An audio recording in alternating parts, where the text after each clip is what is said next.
that sniper shot, and Walker's got to be feeling pretty good about that one. So it does seem that one elimination that he was carrying, it was definitely going to be kind of like a thorn in the side there for Kanata. So now he's got to worry about getting that reboot going for Cooper, if it'll even be feasible this match. And again, we talked about it already, but Peterbot Pollo, as soon as they start lining up that elimination feed, you have to expect that it's just going to be a reoccurring theme, essentially, as Pollo Peterbot, they've locked on to a possible engagement here. Josh and Kong trying to throw up some walls, create a little bit of distance. But space is not something that Pollo and Peterbot like to give to anyone, much less a team that they've locked eyes on. And Josh and Kong, they got careful because there could be company on their backside as well. Find themselves potentially getting pressured from two different teams, and that is the worst case scenario for anyone. Get Peterbot here, just putting on the expert course on how to key. You see they do it well. They don't just mindlessly jump in dangerous situations. They time it. They try to do it perfectly there, but Boyo gets punished, but Peterbot is here. No damage taken in that exchange, which is probably more of a surprise than anything else. Now has to fend off a whole team here by himself, and we already talked about this. Peterbot and Boyo basically play as two players who are trying to constantly 1v2. They just so happen to be on the same team, basically. That was such a nasty shot, though, from Peterbot onto Anox. Essentially forces Zerx and Anox to stop in their tracks. They were interested in that key initially. They saw that Peterbot was looking for that revive onto Pollo, but again, the dashes just so problematic. Kong and Josh just didn't even know which direction to initially look. They get that knock onto Pollo, and it just doesn't even make a difference with the way that Peterbot just so flawlessly jumps into their box, and there's a reason he's considered one of the best mechanical fraggers on NA right now, and if that doesn't put it in 4K for you, I don't know what will. Yeah, it's not just that he's good. I think it's specifically the fact that they have this advantage with the dash medallion, basically, right? Like I genuinely believe that alone just gives them so many options. And it's just too much. You just can't track them. I don't care how good you are. Once you're put in that situation, there's going to be a little bit of luck involved. If you and your team just so happen to make and target the right player at the right time. Because if you don't, you got Peterbot in the corner like that. You don't even know he's in the box with you. And before you know it, you're taken out. And look at the bounce back, though, from Kanata and Cooper. 4 eliminations. The reboot definitely successful. Although, Kanata, Cooper, they're trying to claim some space here on the outskirts of Reckless Railways. Doing a decent job to kind of supervise where exactly they need to tarp next. Got decent control, but at the same time, Kanata eats a little bit more damage than he probably would have liked. A lot of his materials being forcibly expended here as well. It seems as if the entire lobby is just focusing these two out right now. I will say, just looking and judging by the player list of names I've seen so far, there is a significant increase of more notable names in this lobby.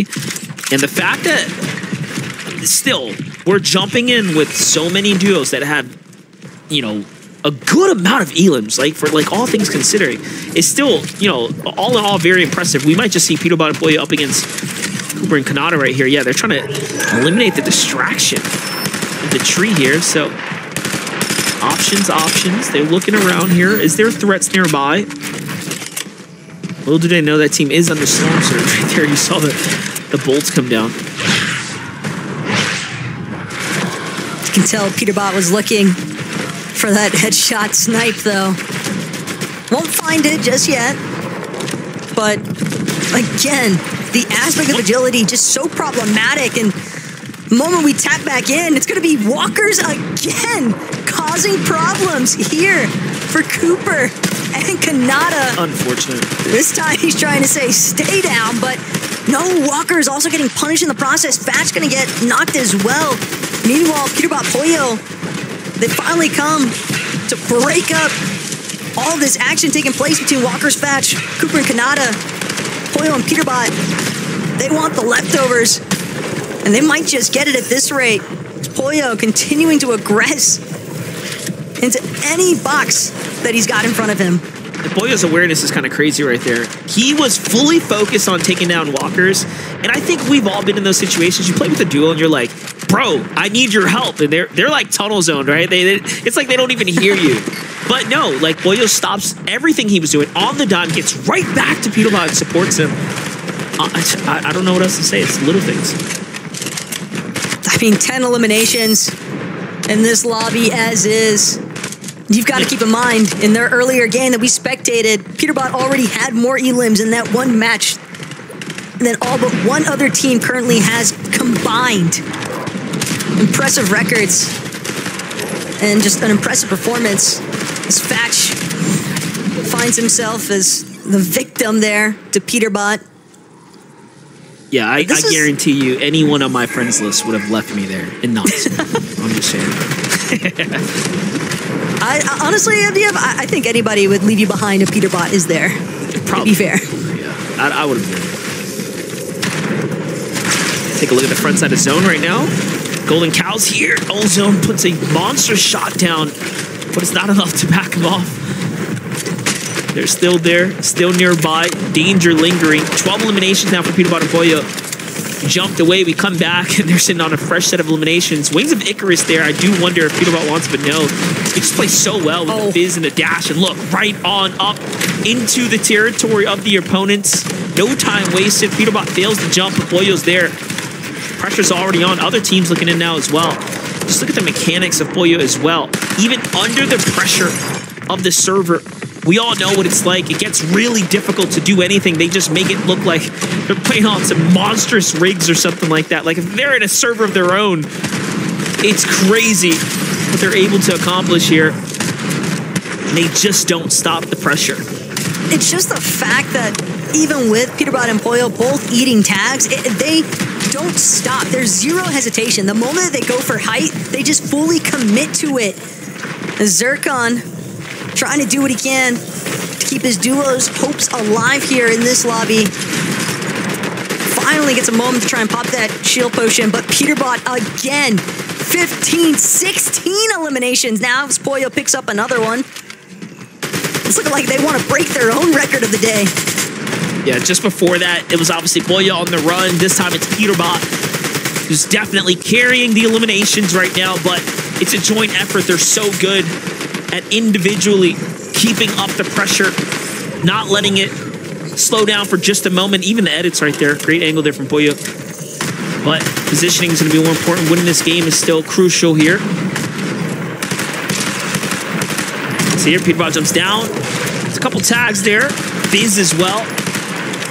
He's not worried about that. He wants the players. He wants to finish the job here. Cuts them off. Comnic is on the run. Another tag there. Oh, and where are you going for, tag? High ground is not free, buddy. Also, peep the fact, believe Peterbot's also got that aspect of siphon from the underworld. So Pollo, Peterbot in control of what appears to be two different medallions. Still full control of the high ground as well. Doing a lot to ensure that nobody can try and pressure them from secondary height. Peterbot still continuing to drop down into these mid and low ground layers. He's not even looking for the refreshes of materials. He just wants the eliminations, and he's finding them one after the other. 13 eliminations already for Peterbot. So he tries to close in on Convic, and sure enough, one more going to be added to the count here. 20 elims altogether for Peterbot and Pollo. And that's going to do it, because the lobby has finally closed. Their second victory royale of the day, MDF, and it is just unstoppable work from this duo. Yeah, definitely. And the tracking was just insane.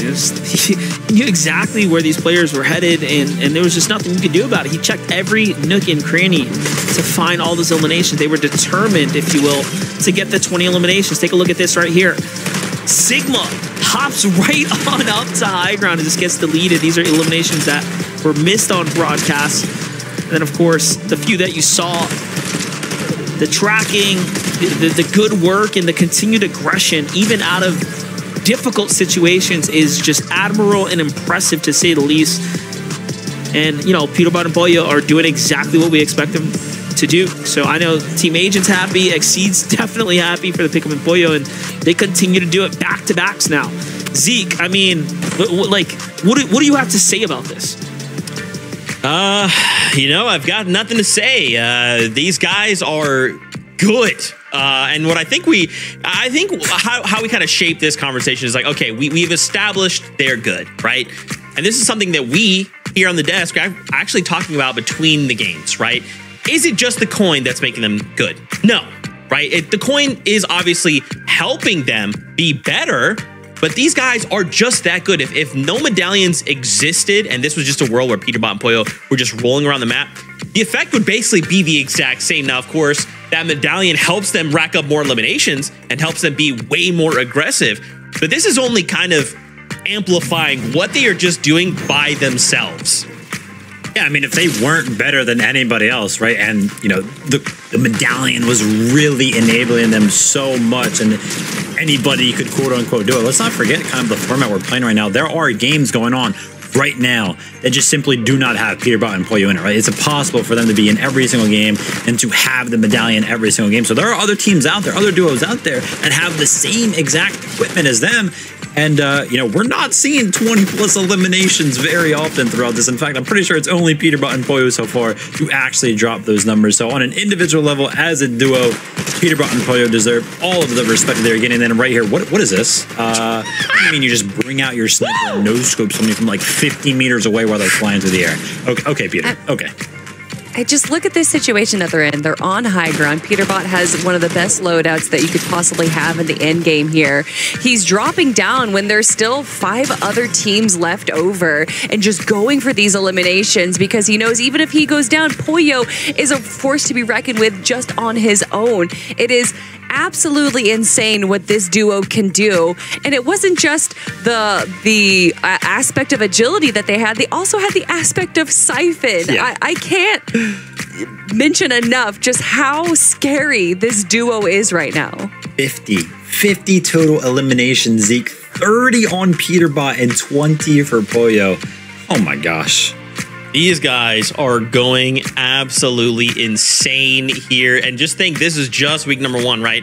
So, of course, once we get to set lobbies, this won't be quite this crazy, but there still has to be an acknowledgement of, like, these guys are very good. And if they are allowed to kind of get going, this will happen in the finals lobby. Yeah, I mean, I wouldn't doubt it, Kelly. You say that these aren't set lobbies, so they're not going to do this when they are, but they did this during the Cash Cups as well, when it was set lobbies. So, of course, in first place with an almost 70-point lead, it's Peterbot and Pollo with 50 eliminations, almost or more than double of any other duo. We could really talk about them forever, but just one more crazy stat to kind of throw out there. Not only do they have twice as many eliminations as the next closest team, but Peterbot by himself with those 30 eliminations has more than any other duo. Zeke, I don't even know what to say anymore. Yeah, I mean, even just look here, right? You've got Cooper and Kanata there in 14th, and in 15th, Dukes and Noxie, right? 23 eliminations, even down to 18th. Death Polarized at 25. I mean, these guys are just that much better, and I'm not exactly sure why. Like, maybe people are just too scared, and we kind of actually saw a little bit of the gameplay there when Peterbot and Pollo were pushing these duos. On the other end, they're not looking to fight, they're just running away, right? So these guys, this season is just really catering to their playstyle, right? Whatever it is, whatever they've really tapped into, they are firing on all cylinders, and they're really trying to make a statement. When we hit the grand finals, we're gonna do this. So if you want to try and land on us, please try. We'd love to see a 20 bomb in grand finals, which I don't know that we've seen yet. But man, these guys really are just a step above the rest. Again, the question I must ask is, can anyone else stop them? Compare in some way, shape, or form, I don't think so. Maybe stop them. I don't know. I think it's a possibility. Although I was saying just a few seconds ago that in the Cash Cups that they were even able to win in a set lobby, I think when it comes down to these grand finals, we've seen them kind of slip up a little bit. And a slip up for them is literally getting second place in Major 1. So not the biggest slip up that could possibly happen, but I think there's a possibility. I don't think it's challenging Grim Gates because that hasn't worked out so far. No. But I don't know. I don't know what to say. Yeah, and again, we're looking at this in the lens of like, this is just week number 1, right? Week number 1, it's like, let's just try and put points on the board. We're trying to earn series points so we can make it to these upper and lower brackets going into semifinals, right? And then in grand finals, this will be very different. When the set lobby happens, we'll start to cement players where they're going on the map, and this will look very, very different. Right now, though, these guys can just go off. You know, they can be absolutely wild and insane, and it's respectable, right? I have to look at it and go, yeah, you guys are crazy. What else do you want me to say? Yeah, exactly. That's kind of the cool thing too, right? Let's not forget we have 2 weeks of these qualifiers, right? And seemingly so after, let's say Peterbot and Pollo kind of win this week number 1 round 4, they'll get so many points that they'll already be secure, and next week they might not even have just a little bit more fun. But let's go ahead and stop talking about Peterbot and Pollo. They are so dominant, of course, but other teams are doing well. Crisp and Byla showing up during that end game, and oh my gosh, this is kind of a cool duo to kind of form right there. Crisp kind of jumping in right there, forcing Byla to pop off in the solo clutch. Still does it, still pulls it off. Yeah, and then, you know, we were just talking about Peterbot, but Byla there, one of his old duo mates. It's good to see that regardless of who he's duoed up with, that he can still bring out some top competition there. But there are so many big names right now in our top 10, top 20. And this is just week number 1, but you know that they're trying to get as many points as possible because they want to be on the upper bracket of the semifinals. So I really appreciate these duos giving it their all starting from day 1. That's right. And as you say that, I'm getting word games are ready. Let's jump on board with Edgy and see how their game is going.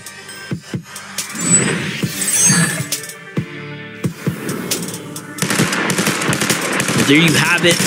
From one set of action into another, we get to jump in what's happening Edgy here. Right around that 7th zone, so this is very much into the end game here. Blake is also in this lobby turning up online, as you can see, and Taco. I mean, yeah, the standings, Vivid's calling it a little early for the Peterbot and Pollo show, but they have, you know, at least a game's worth of a lead right now. Look, one thing that is always important to keep in mind is that we are, in fact, not dealing with that true set lobby that Grands is going to be able to introduce. And as far as Peterbot and Pollo are concerned, only Kwani and Chubbs, masters of the drop, could stop them. But as for today, when the world needed them most, they have vanished. Don't think that they've actually had an opportunity to be in every single one of Peterbot and Pollo's lobbies today, as is expected. But again, when you consider an individual like Peterbot with such a strong contested off-spawn win rate being at 68%, 50% is already good. 68% is just ridiculously strong, and so yeah, those two are going to be a tough factor to work through. Yeah, we saw the standings. I mean, you have Acorn and Cold, right? Like reigning champions in 29. Still very good, right? Like all things considering, up at the upper bracket, right? The upper half or segment of the total player base, but that is, you know, not close as far as overall performance is concerned in these types of settings. And then you get to true finals lobbies, and that is where everything has to connect. Positioning, players play different. Players play more passively. They're not taking as much risk. And if you're the player taking all the risk, I mean, you're going to get third party. You're going to get punished at every turn of the way. And also, it's just week 1. Teams got to, you know, sometimes you got to kick the jitters out, right? You got to get your groove on, hit the reveals, right? Teams are going to progress and just get better by the end of the season. So ultimately, finals is going to be a much different team setting, undoubtedly. Yeah, that adaptability factor is going to be key for a lot of these teams involved, even through this format style of just the non-stop lobbies, essentially, between all 250 duos. Because, again, what worked even in opens leading up to these weeks, it's still not necessarily going to be the same strategies that are going to make you guarantee that you find yourself in that top end of the leaderboard, get those series points locked down. Surge seems to be the priority focus, as well as a nice rotate. Sprite and Shore. Shore looking a little bit worse for wear here. So that's going to be Sprite tossing over a couple of small shield potions, a med kit. Make sure his duo gets back to a healthy position to make their next series of rotates a little bit easier to come by. Looks like Mpen's also in this game on the backside of the zone. Mars is here as well. Paired up with Parse here. See how Parse and Mars end up doing right now. Little trade of some heals right now as they're definitely at the front side trying to lead the zone rotate. All in all, the restored reels. Not a place you want to be boots on the ground at. The terrain gets a little tricky there. Ooh. Couple players nearby. Mars definitely not one to be aggressive, not known for his mechanics as far as fighting is concerned. He plays well, he knows how to position himself, knows how to take his time. He's definitely one who, I feel like, sticks to the slow and steady wins the race, but when forced to fight, Mars puts a couple tags down there, so far so good. Definitely needed those tags as well onto Sprite. It's going to put him just above that damage threshold. Now sitting at 217, they were initially 50 below, but still a lot of pressure filtering its way towards Mars and Par here. They've got to be careful. Trying to see if they can commit to staying towards the front side of zone. And meanwhile, high ground gonna find themselves towards the backside. They were just trying to take some tags where they could. But it's so early on. Almost have to expect it's only a matter of time before some of these other teams in the lobby start actually trying to turn their attention towards that high ground. You see it, little outskirts rotate here. Oh, Mars bossed up a player on accident. Just like that, he finds himself at the front here, but he loses part in the process. Everyone left to play by themselves. Meanwhile, Tavern and Edgy, the team we started with, continuing to turn up. Blake, once again, seems to be on a solo tear here, clutching up the points here. Nearing a top 10, but they're still a ways away here. So he's now down to 6 material, 4 material. Much, much less here. Can he find an elimination? Probably not going to be that duo there, but Devil's back here. Oh, tricky plays here. No, couldn't find anything there. The tag, the knock, but not enough to get the finish and keep him alive in the game. So Tavern's now by himself here. That's a nice sabotage, though, from Blake, because Tavern was tarping through the low ground pretty efficiently with Edgy, but having lost his duo, now he'll be forced to play more towards this backside of zone. You can see him still committing to the low ground. Mars directly on the other side of this wall. Tavern running so incredibly low on builds. This could be the refresh he needs. Just a little bit more materials. Going to be enough to circumvent himself forward and out of the thick of the action, but again, breathing room. Just so hard to come by here. It's Tavern constantly on the move, constantly trying to stay ahead of the action, ahead of the congestion. Now he's looking for a pickoff. Par gonna run right by him, and sure enough, Tavern with another elimination here. Strong pickups across the board. Every placement counts at this point. Yeah, playing it well right now, but the duo's going to jump into his box. The damage goes down, but it's not enough. Meanwhile, high ground has changed hands several times. It's now Twix the Kid and Laywin who's up top here. At 3 eliminations, you still have Bucky and Okus in this game right now, playing the mid-ground layer once again. They seemingly have found themselves extremely comfortable in this mid-ground layer, making another endgame here. This is surely going to push them up somewhere towards the top, but Bucky does get taken out there as they had no material. Okus doubles back into the zone here, trying to squeeze out what could be a heal off, but a little too soon here. 30 seconds left on the clock, so Okus is not going to have enough. Not just yet. Exclusively playing those med kits just for placements at this point. Understanding the fact that as a solo, it's going to be difficult to tackle this team currently on the high ground. Twix, some nice shots connected onto Hazens, but it's Hazens with the fight back. Excellently played there to sabotage the team on height. And now this could be a prime opportunity for Dash and Seek to run away with it for the Victor Royale here. Oh yeah, definitely. Dash has the advantage. He's at the front side of the zone. Okus, it was just a matter of time, but he stretches those medkits out into a second place for him and Bucky. We talked about those placement points starting to rack up, and they do just like that as they, again, found themselves in back-to-back end games. Really good run so far for Okus and Bucky. That was just such a quickly reduced game in terms of player count overall, though, MDF. I felt like we were just moving from the moment that we first tapped in to see what Tavern and Edgy were up to, and we saw all the clutter kind of taking place with some of these teams. But a nice victory royale, going to seal the deal here for Dash and Seek. I'm sure Zeke and the analysts have more to say, though.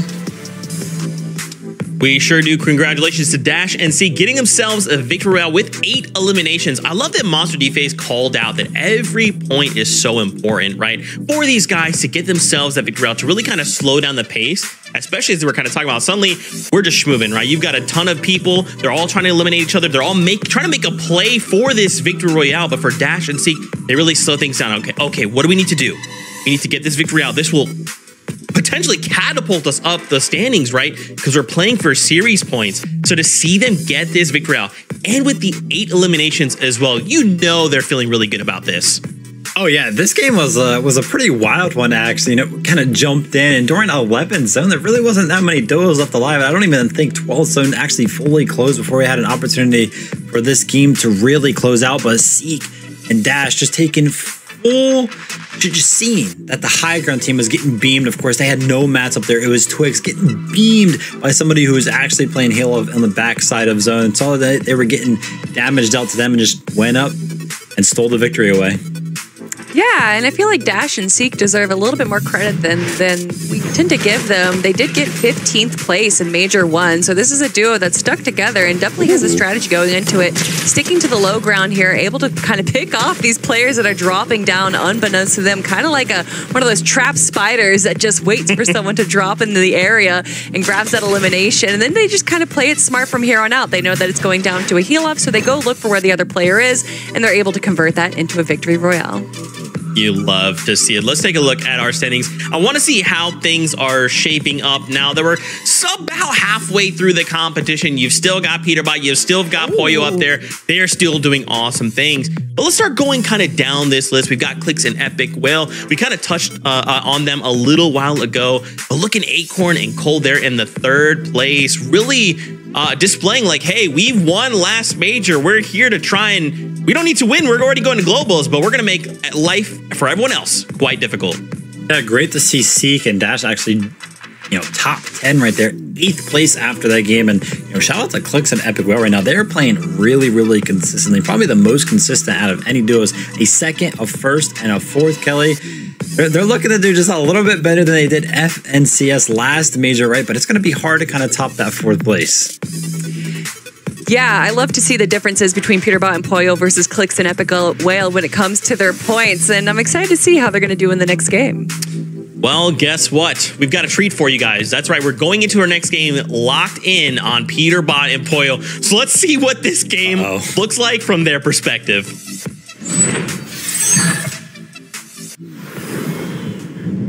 I mean, it's just a matter of time, right? You know, odds and evens, you know, eventually the coin has to land on the wrong side. But for now, 7 eliminations in, hasn't done that quite just yet. Peterbot keeping up the pressure here. I just opened socials for a second there, and I realized that Peterbot hit a no-scope, by the way, in that end game that we called.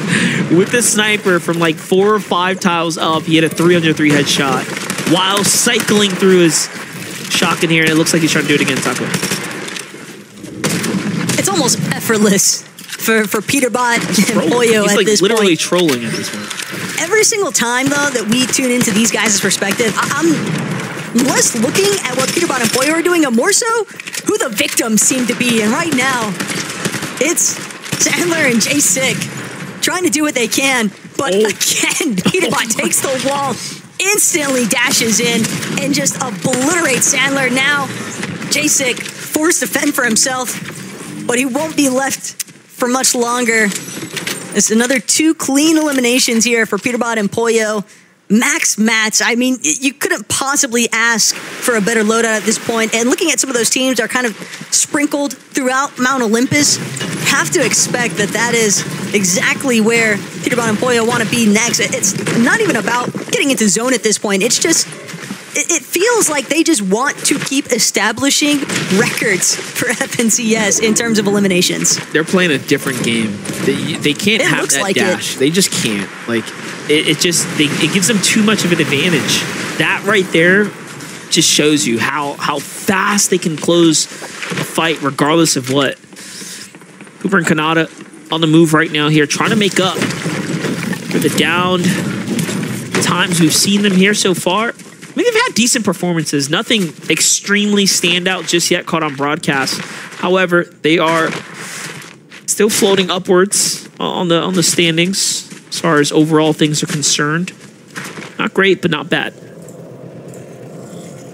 All Kanata wants at this point is just to ensure that he's in a higher spot on the leaderboard than Agers.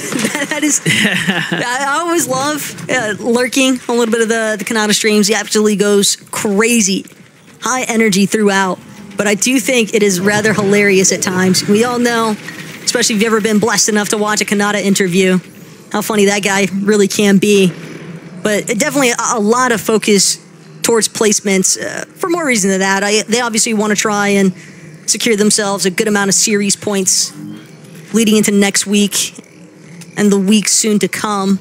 But I think too though it's important for him to, if he can bring Cooper to those end games, right? Like we know what Cooper's capable of, and this is a new duo. You have to really think about it. So I think placement, being more placement heavy, is going to be much more important for them, especially as they start gearing up for the actual finals lobbies. Kanata knows, I think more than anyone, that placement points can get you so far in the standings. For sure. Have a feeling where this is headed next. Pollo decimating Noah Baby. Peterbot destroying Gloom's walls. And again, just leaving him nowhere to run. You can see here the dashes. Ozone. How do you even expect it? You can't even anticipate that. Trying to escape from underneath his own cone, only to run directly into Pollo's clutches. And that's 3 eliminations back to back to back. No time at all. The time to elimination as well for Peterbot and Pollo has got to be ridiculous right now. Yeah, that double dash tech looking pretty slick. And I mean, I think you're right. In the past, notorious for time to elim essentially being one of the highest alongside Miro. And now we're seeing a new throne, I think. And in that throne, you got your boy Peterbot sitting right there, strong and pretty alongside Pollo. They're both just crushing it so far. Veer and Freeze, they've had their set of highlights so far, though. They have seemed to found themselves in a cadence where they're landing inside these Peterbot lobbies, so it can't be easy by any means. But when the zone pulls towards this southeast side of the map, it can be really tough to deal with all the elevation changes involved. And that's something that's going to, again, be a massive advantage here for Peterbot and Pollo, since they do have that aspect of agility to share between each other. You can see Peterbot already looking to move. It's going to be Ozone and Golden yet again. And a little bit of trouble here, especially with that medallion having just been dropped. Ozone and Golden, they're bound to know, yeah, that's got to be Peterbot and Pollo right up above us. Instead, Peterbot, he wants Kale, but it's not going to come that easy. Kale trying to escape, but where can you really run when Peterbot is involved? Some nice tags along the way. And Kale trying to escape for dear life, but just can't create any space. The dashes are just too powerful. I'm just sitting here and I'm like zoning out. Like I'm just like hyper focused. Like, what is he gonna do next? Like, he's just cutting players off. He's going absolutely crazy with it, but finally gets caught out a little too overexposed and tries to hit the sniper bail shot, but no, couldn't find it. Now Pollo has to defend for himself. 88 tag, and another duo comes in, and Pollo finishes one, but can he get the second? The crosshair was there, but no. Finally, the Titans fall at 15 elims. They roughly 20th spot there. Kind of a deserved punish as well. Peterbot just editing open that wall, fully exposing himself. You can just tell that he is playing with full confidence to go for aggressive engagements like that. But again, there is some bite back, some signs of life from these other teams in the lobby, and now with Peterbot and Pollo's reign having come to an end here, and with those medallions having been given up as well, the aspect of agility swapped hands. It's a new team that's in control. So curious to see what they do with that aspect of agility, or if they're able to hold on to it for the duration of this lobby. And it's a good time to find it right now. The zone's pretty brutal here. Cutting all the way. Kanata and Cooper, I feel like I have a chance now to do something big here. Still got a long ways to go, though. You can see here everyone with decisions to make now. Kanata wants to lead first. Knows the team up there. Doesn't trust it at all. Senses are right. Spot on here. There it is. They get to move on and wow. Oh my gosh. Shreds. Is that Zircon there? Straight out the sky. Absolutely disgusting tracking there for Kanata. Can't say I'm surprised to see it, though. Certainly been on point throughout the course of today. And again, like we just been talking about earlier, getting to build some synergy alongside Cooper for their end games. And this is a prime opportunity for this duo, despite being newly formed, to possibly look for their victory royale in this lobby. But again, nothing comes easy by any means here, as Jiven and Encrypted, another team, managed to make their way up the hillside, get through the worst of some of these elevation changes. But again, these zones over Brawler's Battleground, they tend to be quite vicious with how often can force players to go up and down these hill faces. Yeah, Jiven definitely needs to gather these materials here. Pretty desperate situation to be in. Things are going to work out for him. He manages to get a little bit to work with there. This duo Encrypted's off to the races, trying to play for high ground, so they spot out. No one's set up. And this is that odd terrain here. This is one of the advantages of getting in position first now. They don't have many mats, but they have enough to at least put up a front here for a second. Kanata and Cooper burning through the Midnight Oil as well, down to just 100 metal here. It's going to be tough. They definitely need a refresh. Kanata seemingly spots out a solo, and he's going to take it one step further, just fully collapsing onto Donkey, who continues to run, but can't really escape for much longer. And again, some nice materials picked up. The most important aspect here for Kanata and Cooper, it's all that they're really after having expended so many of their masters to scale this hillside in the first place. But look at Ziggy and Phenom way up top above the rest of the lobby. They might have prime pickings here for everyone else scraping by underneath them. Yeah, I was wondering what happened to the team with the, the dash, basically. And it does seem like Ziggy might have the effect. I see the Underworld icons tailing behind them, and it makes sense that they have the high ground. Teams that, of course, have the ability to skate across just can move at a different pace, but notice what they aren't doing is putting enough pressure, in my opinion. They needed to take full advantage of the high ground, not allow anyone to get comfortable. The more that they pressure down, the more likely other teams are going to start fighting, whether you know they're there or not. Obviously, you want to do it without getting picked off, but Kanata and Cooper on the low ground here doing good work. Another refresh for them. That's going to set them up to at least have something to work with now. This is, again, putting them in a great position here, but it's going back and forth, Taka, through all these old builds, through this territory here, and this is why players are just ratting their way up. There's a lot of players alive for such a small zone here. It gets kind of scary as well, because when you're running through all these old builds, you never know if somebody's just trying to sit inside of a cone, sit around side of wall corner even. Ken Beans, Owl, they're going to be another duo, getting a bit caught, trying to tarp their way through the mid-ground. And doing a decent job at it. Ken actually leading the charge here. Or his teammate Owl. Done a nice job establishing some space in the mid-ground. Again, Phenom, Ziggy haven't really been applying a high amount of pressure here, but you can see that waterbending Mythic coming out is now Phenom trying to take heed of these secondary height teams. Doesn't want to allow for an opportunity for somebody to actually come and challenge them up top. He's got to be careful, though, given that if they lose sight for even a moment, some of our more experienced teams might look to jump their way up. That is true. Here comes a double Mulberry Fizz here to go ahead and cap off Cooper here. The low ground is theirs. Not a team in sight, except for this one down low, and in they go. Cooper was super hurt, but he tanks the first 2 tags, giving Kanata just enough time to rack up the set of eliminations with the high ground teams. Hear this. They put in pressure. Kanata's going to play for solos first, thinking about this potential save second, but no, it doesn't look likely. At least it's the top 5 so far now. It's Adam. The edit comes through, and Kanata puts him down, but now he has to heal. There is no other option here if he wants to stay alive a little bit longer. He won't even have room to edit out.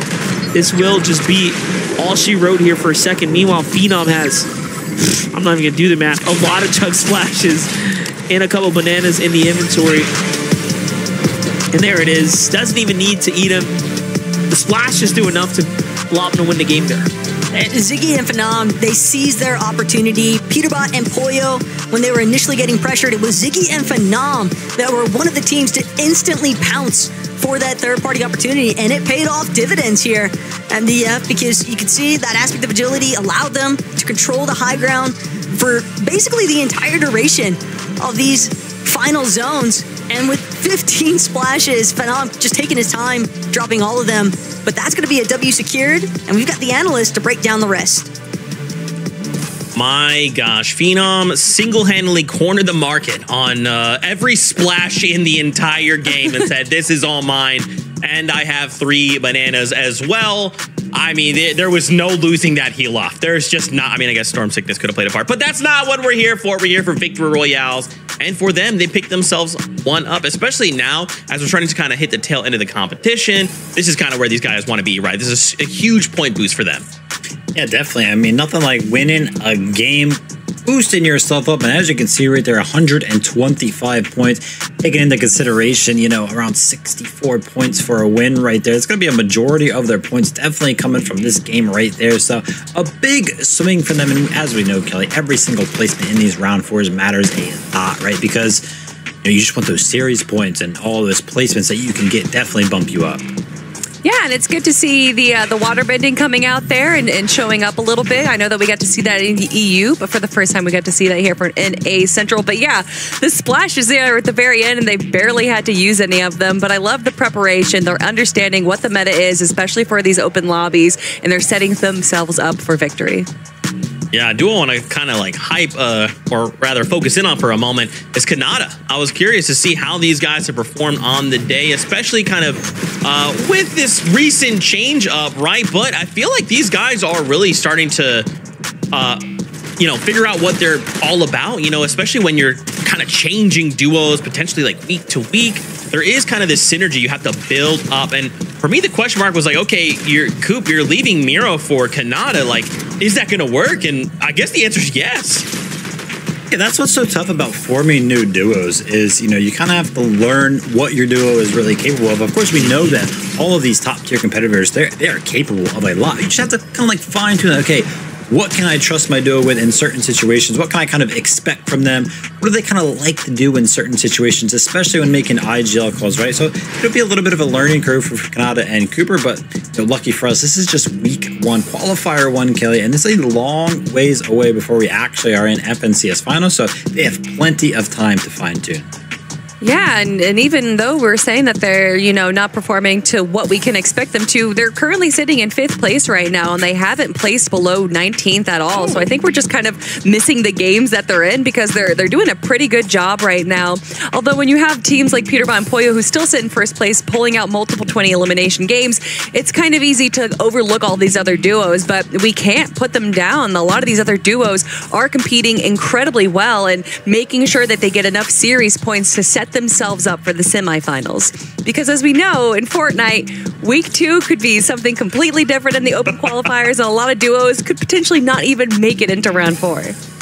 Yeah, there's been a little bit of that in EU, right? Some of these duos are like, oh yeah, they should have made it through, right? They didn't. The competition is just that much crazier. You know, it continues to elevate major to major, especially as we get closer to global championships. Everyone's thinking, hey, more spots available. We have to try and lock one of those down. You brought up the gods of the lobby, and in this last game, we saw they can bleed. Finally, the lobby said enough is enough, and they kind of pushed them out of this game, but they have been an absolute tear. I mean, we've already seen multiple 20 bomb games out of these guys. I mean, Peterbot and Pollo, again, they are just firing on all cylinders. Their aggressive playstyle paired up with the aspect of agility, really just allowing them to kind of turn things up to 11. I mean, these guys are just on another level.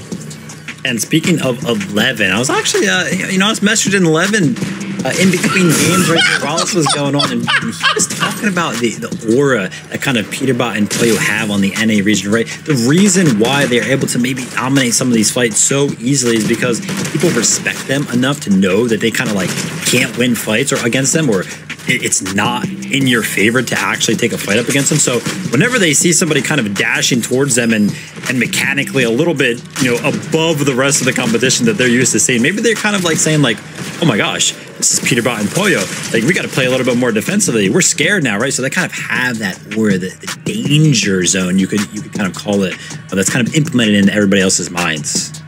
Ooh, and here we have our current standings. Of course, Peterbot and Pollo still in first place, but Cam and Aminis jumping up into second. But I do need to talk about Clix and Epic Whale, because you're looking at all these duos. You're seeing how many games that they're in, how many points they've earned.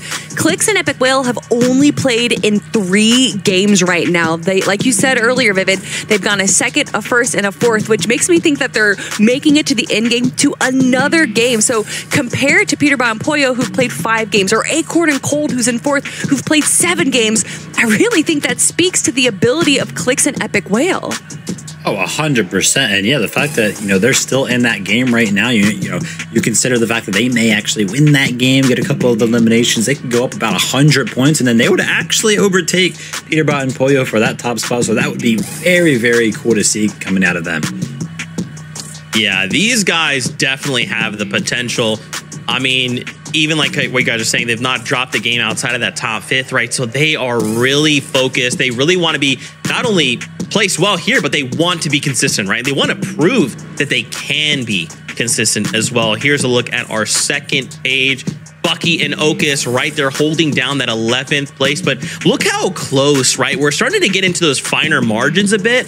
And this is kind of where we're starting to see things be a lot closer. And that's why we kind of continue to bring up every single one of these points matters so much, Vivid. Yeah, and for anybody kind of wondering, the storyline that Kelly was talking about a little bit earlier on, Paco and Mixon right there in 22nd place, and EUT moving over to NA to try their luck against our region. 22nd place right now, not too bad. That's pretty good considering how far away they are from the servers. We all know how big of an impact ping has into play. So to see them being able to go up against these duos, I'm really interested in their strategy, actually. Maybe we can get to watch a game of them. But some other big names that we're seeing, of course, Acorn and Cold currently sitting in 4th place. We had Iamzu and Rise, who was a duo that really impressed us in Major 1, sitting pretty high up in our leaderboard as well. So some big names breaking through and showing why they are the top of North America. Okay. I mean, another duo that kind of jumps out to me, we talked about them at the beginning of show, it's actually Agers and Booga. Now, they've been getting like relatively quiet, but I'm getting word they actually just got themselves a victory royale here, which has really propelled them up the leaderboard. Again, you just need one really solid game, right, to really jumpstart you and your duo.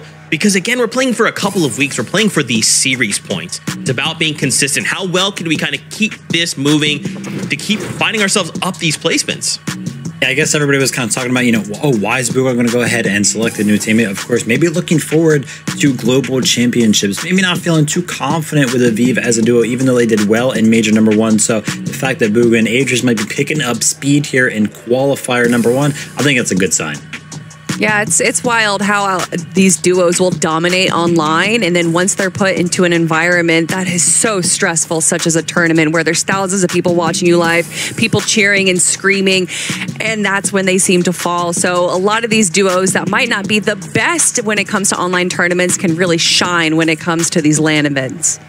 Absolutely. And I cannot wait for the Global Championships later on this year. But that's enough talk for now, because we have more action to behold. So let's jump on board with our casters, MDF and the Best Taco.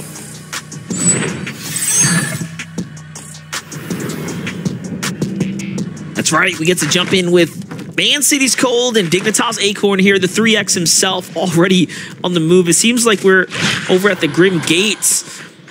They had a team in sight. This is 6 eliminations right now for Cold and Acorn. But again, the highlight of their setting so far is probably this game. We haven't seen them pace this fast, this early. They've definitely been relatively quiet throughout opens leading into this first week of competition, but definitely a strong look for Acorn and Cold. 2 mythics in hand leads me to believe that it's not just the aspect of agility they're controlling, but also that aspect of speed, potentially, if they have that mythic Hunter's DMR. And I like the little bit of scouting that Acorn is trying to do from the rooftops here at Grimgate. DMR definitely apply pretty big punch, especially when you have that 4x scope on it. It can be difficult for other players to escape your aim, but Cold, quick with the replay, you can see part of the reason why they're able to control Grimgate so efficiently, and it's just right in and out of the box. Volts Duo did not really seem to anticipate Cold to just collapse on him so quickly, but again, 6 elims, definitely a strong start for this team carrying into their mid and late game. Yeah, definitely off to the races here, pacing in the right direction. Let's look at Macwood and Blake's situation here. Macwood leads the charge here, but we've seen once Blake has gotten to those end games, he has done everything in his power, everything he needs to do to stay alive, clutch up, and earn those eliminations, which has been impressive. I love the way Vivid put it earlier. We might just be seeing Blake peaking V2 here in this season, which is definitely very cool to see. He's been around the scene for such a long time. For sure, but with Blake and Macwood being here at Lavish Lair, every time I see this POI, I always tend to think Clicks and Epic Whale, and I understand the fact that they might not necessarily be in this particular lobby. Keep in mind, this is a rolling lobby format, 250 duos cycling through, potentially 5 lobbies at a time. But it's a POI that can provide a lot. A couple of opportunities potentially for weapon bunkers to spawn and a forecast tower as well. So it could be a contributing factor to the reason why we've seen Clicks and Epic Whale have every single one of their placements on the day be in that top 5 position, which is part of the reason why we saw them in that 3rd place position on the leaderboard. So a nice amount of series points that they're definitely aiming to build up in week number 1. This 8 eliminations so far. Just when we pretty much slid away, they already started picking up another set of eliminations. The replay is going to show you just how it all happened here. And it was a situation that played out to actually end up saving Cold in the process, keeping him alive. This is something we've seen happen in the past here. Is Cold is usually the type of player who wants to lead the charge. It's really easy to get distracted by how flashy a lot of the highlight reels can be for Cold, but Acorn definitely deserves his flowers too. He has done an excellent job alongside Cold, and we've seen Acorn in ample solo clutch scenarios coming out on top. That last circumstance proving to just be another instance where Acorn takes all of his veteranship and a little crispy on the cleanup as well. 8 elims, definitely something that Adua can feel really good about, and that's why they don't even bother entertaining the team that just threw a little tag Cold's way. They don't have to entertain these exchanges because they can just prioritize exclusively on rotations when they have 8 eliminations. That's so much surge damage already built up. Yeah, and they have the medallions, right? Like we talked about, to give them that advantage. So positioning is surely going to be in their benefit. I'm going to go with Twente Infused, though, who's on the move right now. Very, very clean rotate here, right through the cut. No resistance, no friction. You get right into a spot here on the edge zone. But no, they have options to choose from, and they're going to go ahead and elevate themselves a little bit more here. On the other side, Hove and Diego right now on the move as well. Just at the edge, inside the water. Not sure if I like this spot, but it is a spot nonetheless. There's definitely nobody near them, which could be a pretty big benefit. It does appear as though dead side rotate is their intention, but Diego, right as I mentioned that, spotting out another duo built on a hill directly above them. So they will have to be a little bit careful traversing forward, although it could also potentially be another opportunity for Diego and Hoff to acquire another 2 eliminations. Get some more surge going just in case they feel as if 3 eliminations isn't enough. But materials, relatively easy for them to farm back up. Metal, on the other hand, could be a little bit more hard-pressed to come by, but Diego definitely looked relatively healthy in that hard material. Yeah, definitely. And players are dropping pretty fast now. We're already at 48 here. So we're getting closer and closer to zone number 8. Now just outside the lavish layer where the zone's going to end here. Twix has company rotating nearby. They're going to put the pressure down. They are. It's off to Drizzy Bot. Little Rico here. So far, so good. Great tags here for Lewin. He's going to push right on in. You know, the confidence start to surge once he finds his tags. Looked as though Drizzy and, well, Rich were also getting tagged up by a team playing slightly higher up. It seems as though Twix and Leywang caught wind of it as well. As you can see, a little bit of a pause here. They didn't want to fully commit to that Foxfight engagement, kind of understanding the fact that it's a little bit more exposed than they would like it to be. Definitely tentative with how they're choosing to press forward here. Instead, they're going to continue creating some boxes on that low ground. Meanwhile, Zert and Panic about to layer up over everybody else. They've got to be careful. The way that the zone's continuing to pool, it's only a matter of time before some congestion could potentially look to build inside of that mid-ground area. And Zert and Panic, they don't want to be caught in the crossfire, because as soon as you draw the attention of the lobby, it feels as though it's relentless, as if every single team is never going to give up shooting into your boxes, and it's crazy just how fast your hard materials can be expended in those instances. And this is a tough spot for them to be in right here. No forms of mobility that we can see. So the timing is going to be absolutely crucial. Little Flowberry Fizz, so they'll have a little bit to work with here. And they do right across there. Shows you the power of having the Fizz on deck. This makes all the difference here. Meanwhile, Twix slides right on behind Panic. He ends up finding one of them.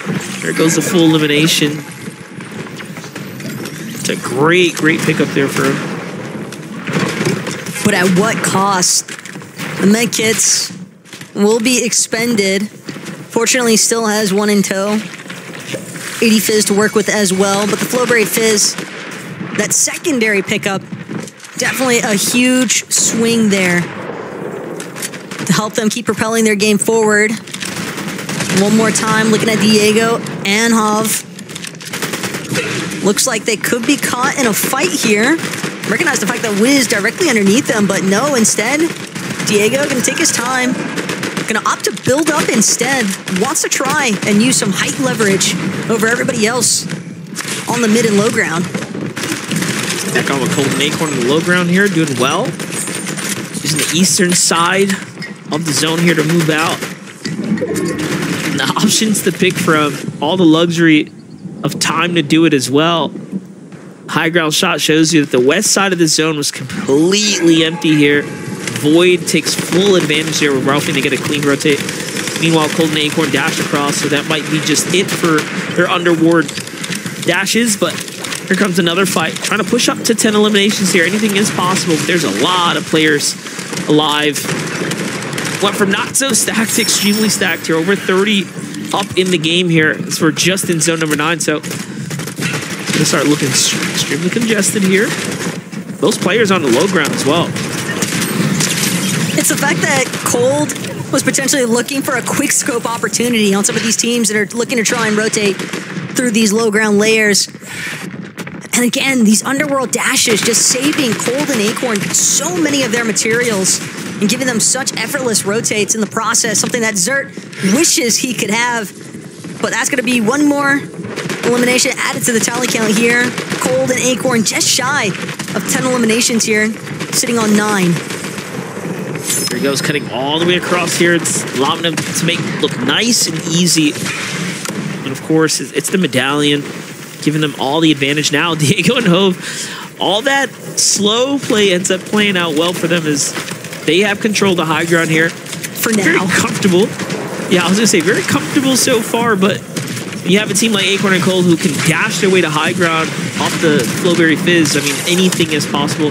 And just as we say that, Diego gets absolutely keyed here by Cold. This is where he works his magic best. Absolutely incredible high ground take there. There's nothing you can do about it if you're not absolutely prepared. And look at that. Diego jumps down. Lewin finds him there in the process.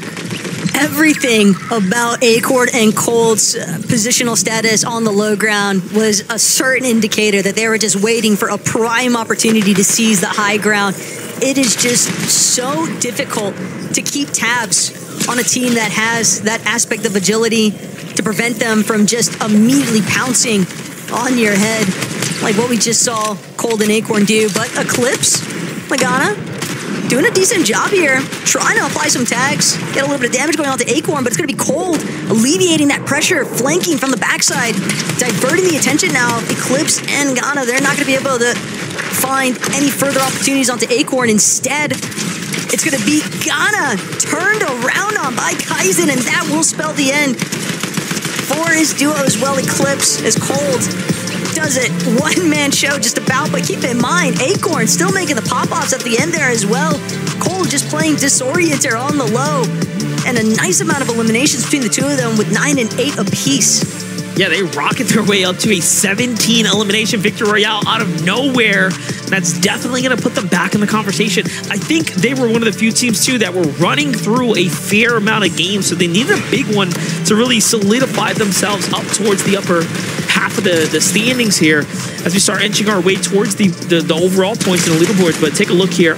Once they got the high ground, it was the Cold and Acorn show. They played it very well, very dominant, very confident in their positioning, and they knew right then and here, oh, we got to get points, right? We're not going to allow the lobby to just run this course here.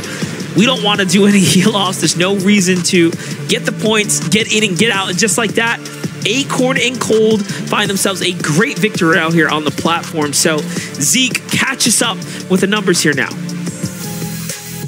We got you for sure, MDF. And I like the, again, I don't know what it is about today, but MDF's just like, he's got my internal script up here. Everything I'm like, I'm going to talk about this. MDF's like, Zeke, I got you. I'm just going to say before you even said it. Thanks, MDF. Classic. But he makes a good point. I wanted to remind everyone at home.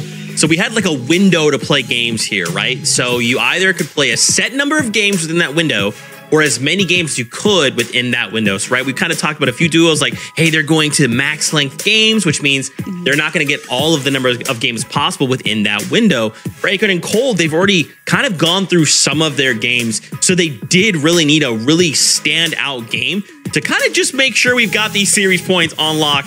And a 17 elim victory royale. Yeah, that'll be the one, Vivid. Well, the crazy thing about Acorn and Cold, by the way, for anybody who doesn't know, one major one, by the way, right? So they are currently the reigning FNCS champions. But as you can see there, 3 victory royales. Oof. 3. But the cool thing about how they've been playing throughout the day is that if they have made it past the 10-minute mark in the game, right? So they've been going down all spawn or early on in the game a lot of the times. But if they have made it past the 10-minute mark of the game, they've actually won it. Every single end game that they have made it to, they have won. They're kind of 3 for 3 if they've made it to that point in the game right now. So Acorn and Cold, the end game seemingly is down for them in terms of their strategy. Yeah, and I'm wondering if their issue is coming from their landing spot over in Fencing Fields, which is where we saw them land in Major 1 and have great success coming out of it. But we also know that a lot of aggression happens over there. So maybe they just grabbed a good lobby this round and they were able to make it to the end. And like you said, grabbing that victory royale with so many eliminations, 17 to be exact. And I loved their height steal that they went for. It was actually Hav and Diego that had high ground towards the end there. But Acorn and Cold dominating the low ground, seemed to get a little bored, and they said, let's go for high ground. And then that's where they just ran away with it. And they're running away with it too in our leaderboard, able to usurp Peterbot and Pollo. Good word there, Kelly. Good word. For the first time, it is possible. Gods can bleed. Not only did we see Peter Bot and Pollo get eliminated in that last game, but now they've finally been dethroned as well. But now, even watching the leaderboard shift right before, now we've got Skittles and Trashy up here in third place with 245 points, rather. And even some of these names, right? Seek and Dash, Cam, Aminish. I mean, this is a very fluid leaderboard right now. And with only so much time left, this still could go any which way. Oh yeah, 100%. And you know, honestly, we were talking, you know, oh, there's a bunch of new duos on the NA region, right? This big mix up. How's that kind of going to affect them? Well, in the large scheme of things right now, as it stands, there's only 3 teams that have multiple victory royales right now in this round number 4. And the cool thing about each one of those teams, Kelly, is that all 3 teams are actually returning duos, right? So they're experienced. They've played together before in previous majors. So the experience is there, right? Maybe sticking together as a duo is proving right now to actually be worth it.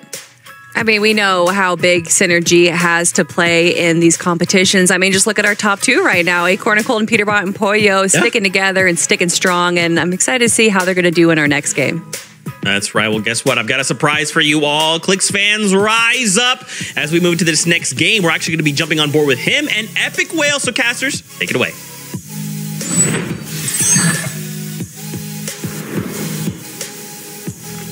Let's go, Zeke. It's about time you gave us Clicks and Epic. We know you control exactly who we watching. It's holding out on us, Taco.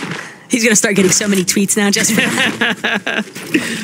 every single time, man. But this is a duo that I've been really excited about, especially watching their open quals leading in to today's competition.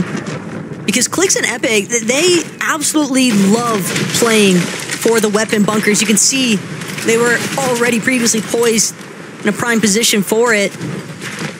And judging by the fact that Clicks does have that purple sniper in tow, the 4x scope on it, have to expect that they had an opportunity to get inside of the bunker, because it's the weapon mod benches that can really be such a huge boon for anyone's playstyle, but especially a player like Clicks, who has been so on point with the Reaper Sniper throughout Chapter 5.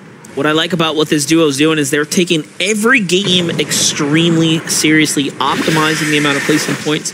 They have some of the fewest games played so far as the teams that are inside the top 3, and they have some of the highest placement points to match it, right? So definitely showcasing that they are pacing themselves very well, really trying to put themselves in the mindset of, like, we can do this at finals, right? And oof, as we watch Yamzo and Rise make the rotate, it seems like Yamzo was just clipped with a nasty shot from Grinchy. I don't know if we'll have a highlight of that sniper shot, but it must have been filthy because he got immediately deleted there. And just like that, the tables turn. That's the one thing about snipers being in the meta, is that everything gets flipped upside down. It's a sniper be-sniped world out here. That's what it appears like. Poor Rise forced to disengage entirely, uncertain as to whether or not he'll have an opportunity to look for Yamzo's reboot card as well. It's not uncommon for teams to also camp the reboot cards in these kinds of circumstances, especially when it's a prominent player such as Yamzo getting taken out of the lobby. You don't want to allow Yamzo and Rise as a duo to compete. Definitely a very troublesome duo to deal with. And Muzz and Paper, all the while, doing a decent job so far. Don't have any eliminations just yet, but it seems right now as if Muzz and Paper are a little bit more focused on just trying not to get caught between 2 separate teams. Still impresses me how fast Muzz is when it comes down to the mechanics. He's so mechanical. Just insane. Definitely at a different caliber. Oh, and it was, of course, Clicks and Epic, who was in a bush nearby. There's the team taking shots back and forth there in the exchanges. Epic making sure the coast is all clear here, checking the bushes, making sure the vicinity is good. There's a team down on the beach, so threat lingering there. There's no one behind them, though. Of course, they don't know this, but they're playing it so cautiously here. Yeah, it could be that Clicks and Epic, again, just trying to establish their surge strategy more than anything else. But as you've already touched on earlier today, this duo playing with a lot of strong discipline. Have to expect that some of that also can be pretty heavily credited to their coach, BloodX. Yeah, He's given high right praise there, for a reason. Like, Clix is setting up with Epic Whale to have 2 angles on the team that's going to exit the box. Like, in a finals lobby, you need those tags, right? It may not matter in this game at all. They don't need Surge right now. However, they're preparing for finals. So this is a team that you're seeing, take this game very seriously, and you got to appreciate that. Kanata and Cooper, though, with 5 eliminations, tracking their way through some remnants lying about here at Grim Gate. And again, this is time that they can afford to expend in the storm this early on. But still don't want to be caught out for too long. Definitely want to try and find themselves some strong positioning, maybe catch some other teams off guard with their rotates. Have to expect that they have a decent amount of surge already built up off of those 5 eliminations. But Aviva and Miro, another one of our teams, we haven't necessarily gotten a chance to highlight this duo, but you can always expect big things coming out of these 2 individuals. Yeah, they've been doing all right. They're inside the top 25. Miro's definitely a player you can never count out. Just never really know when he's going to, win another grand finals. Straight up with a fresh duo. You just never really know. He is that type of player, extremely explosive. He's been signed to his own new organization as well. And Aviv, man, Aviv's had his opportunity last season to prove to everyone that he's got what it takes to hang with the best and perform relatively well as far as overall season was concerned. Let's see if he's grown into his own here. I mean, you'd almost expect Aviv, not necessarily a chip on the shoulder, but I would probably feel some type of way about getting a 3rd place finish and then still watching my duo choose to split from me. So Aviv, I think, definitely looking for a lot to prove here in Major number 2. And it definitely starts with solidifying a nice performance in these weeks leading up to the finals lobby. But they're not the only ones looking for their chance to shine. Vaspula and Grinchy also. We saw them with a nice takedown onto Yamzo earlier on. And it seems as though Yamzo is not the only player to have made his fate at the hands of these 2. 6 eliminations is a pretty impressive stat in comparison to some of the names that we've seen in this lobby already. It's looking like a relatively stacked lobby here. Yeah, Rise just fell to the hands of Kanata, too. So talk about big names clashing, big names engaging. That's definitely one of them. Meanwhile, we have Chubbs and Quanti. Obviously, should they make it all the way through to the finals after they fight their way through uppers and or lowers, if they can get to the finals, they will likely be contesting Peterbot and Pollo. So it'll either be free points or the reason Peterbot and Pollo have a bad resulting at the grand finals. We'll see. Chimp and Sizz so far, every time we've jumped in with this duo, they have been on fire. Another 6 eliminations here, continuing to trend down on players. Saw on the feed there, though, Aviv knocked. Something is happening in the distance there. Yup, I see the teams fighting there. Meanwhile, Yamzo falls to Grinchy with the snipe shot from before. Gets the full finish again here. Just comes full circle for Grinchy. And Kanata still looking to try and press forward. Almost some nice tags from Scissor, but Kanata able to hold the wall just long enough. As he looks for a different angle to potentially try and approach from. Kanata also making sure to scout their backside. Wants to make sure that him and Cooper don't get snuck up on. It's going to be a quick dash into a bush not too far away from where their boxes were previously situated. Kanata and Cooper possibly just noticing the fact that they've got prime opportunity here to maybe pick off some teams that are rotating a little bit later in. Shore and Sprite are definitely going to be one of those late teams here. The last, if you will, on the backside of this storm right now. They're sitting on a whole duo set of loot right here, so plenty of options to choose from. Orc here is... What's going on with Shore? Oh, no. Might have disconnected. Yeah, unfortunately, I was going to say there's no reason he wouldn't have already been healing here, so Unfortunate circumstances for him, as Sprite has to play this one out by himself now, but he's got a lot to work with. Meanwhile, Muzz and Paper continue the dead side rotates. Okay, respectable. Taking full advantage of their zone favoritism and their outside positioning. And the last time that we saw the duo on screen, neither of them had an elimination yet, so the fact that they seemingly were able to find a duo to pick apart, got to be a nice boost here for these two. A nice little refresh as well. Definitely looking relatively set as far as their materials are concerned. Ample amounts of fizz to work with also.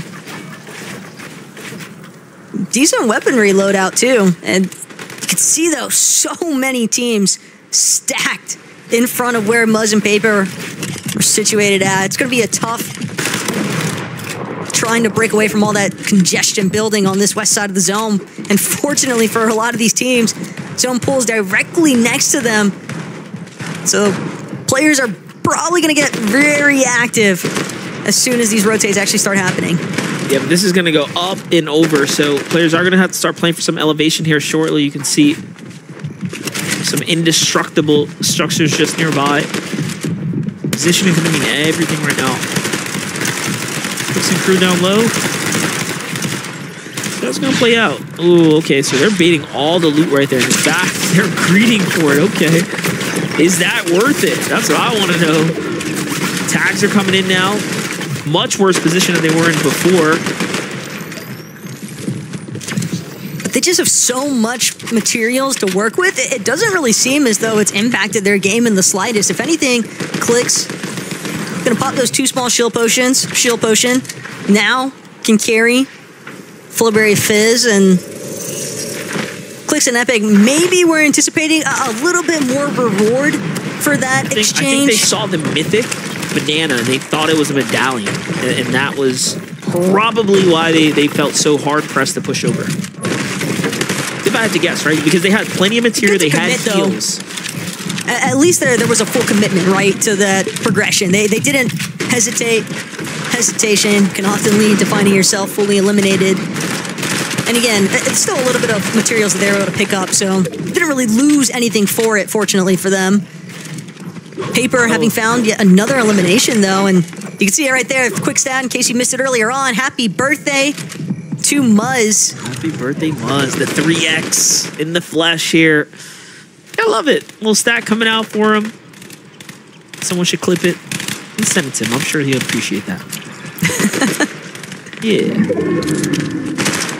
Best birthday present, though, would be for the lobby to just let him win.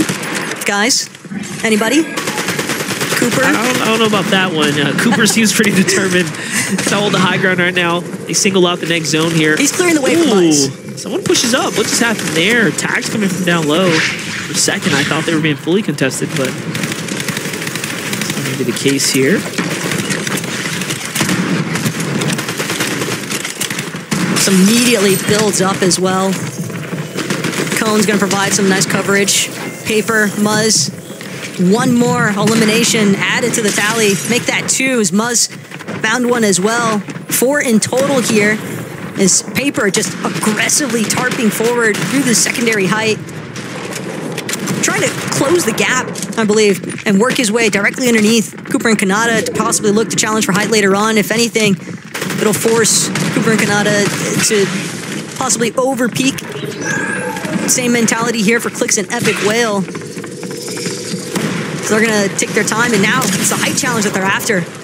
Oh, Cooper and Kanata don't even realize it's coming. The shots come in. It was a great tag by Clicks, and look how fast he is. Taking control of the wall, forcing out Kanata and Cooper. Full-on pressure to waste no time to start targeting other players in the mid-ground layers. This is exactly what you need to do when you're playing for high ground like this. Just assert your position immediately.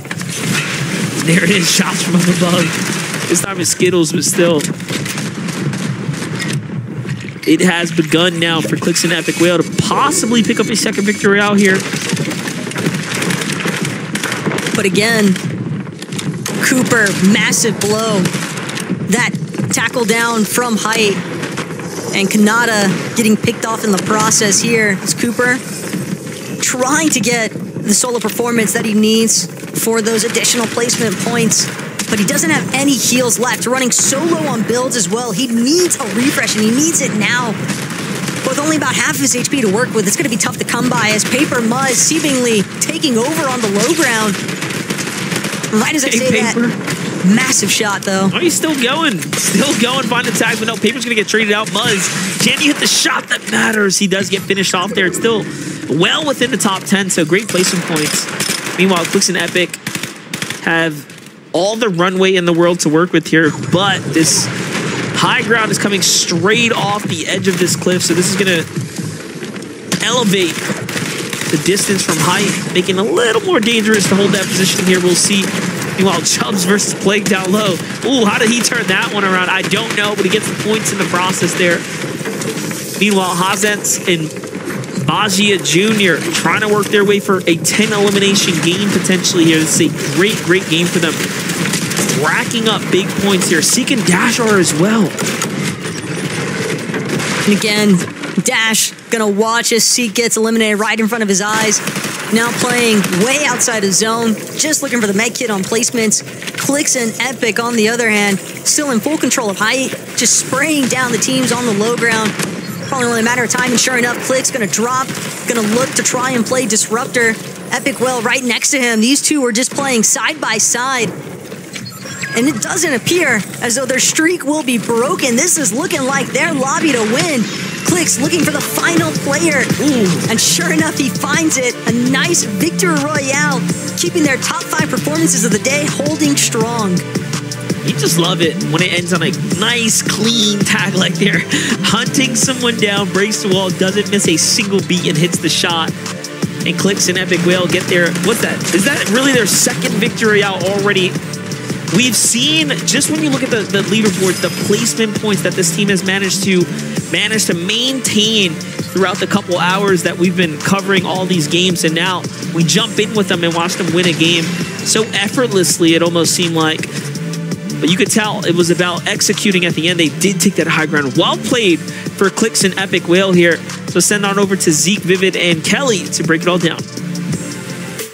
There you have it, a victory royale from the duo. You love to see it. You can tell just how much practice they've really been putting in leading into major number 2, and it shows. I cannot believe, and like they said, 2 victory royales. These guys are looking real good right now.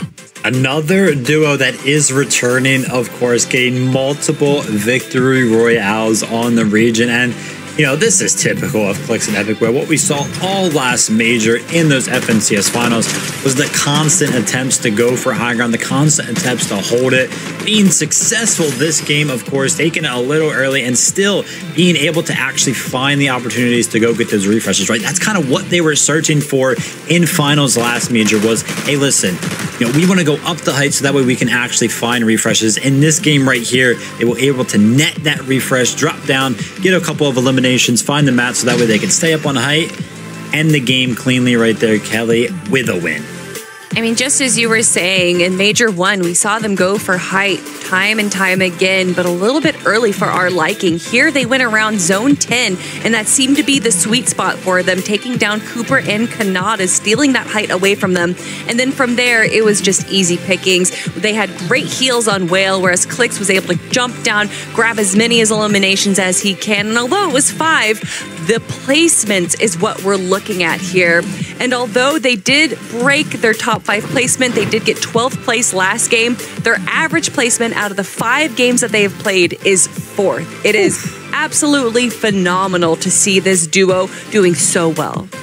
I know we put this in the context of like grand finals. A victory out in grand finals with 5 elims, that's good, right? So like these guys are practicing for grand finals. They're looking ahead and thinking, we want to make it as far as we can, be as consistent as we can be, because that's what we have eyes on. And now look at this. They have taken over that number 1 spot. And just behind them as well, look at Acorn and Cold, right? Tied with Seek and Dash. And these guys are just trading places, all because of these tiebreakers. They are forcing Peterbot and Poyo, who had an amazing start, back, right? Finally, there's just some control in the lobby to just say, okay, Peterbot, Poyo, you guys have had your fun.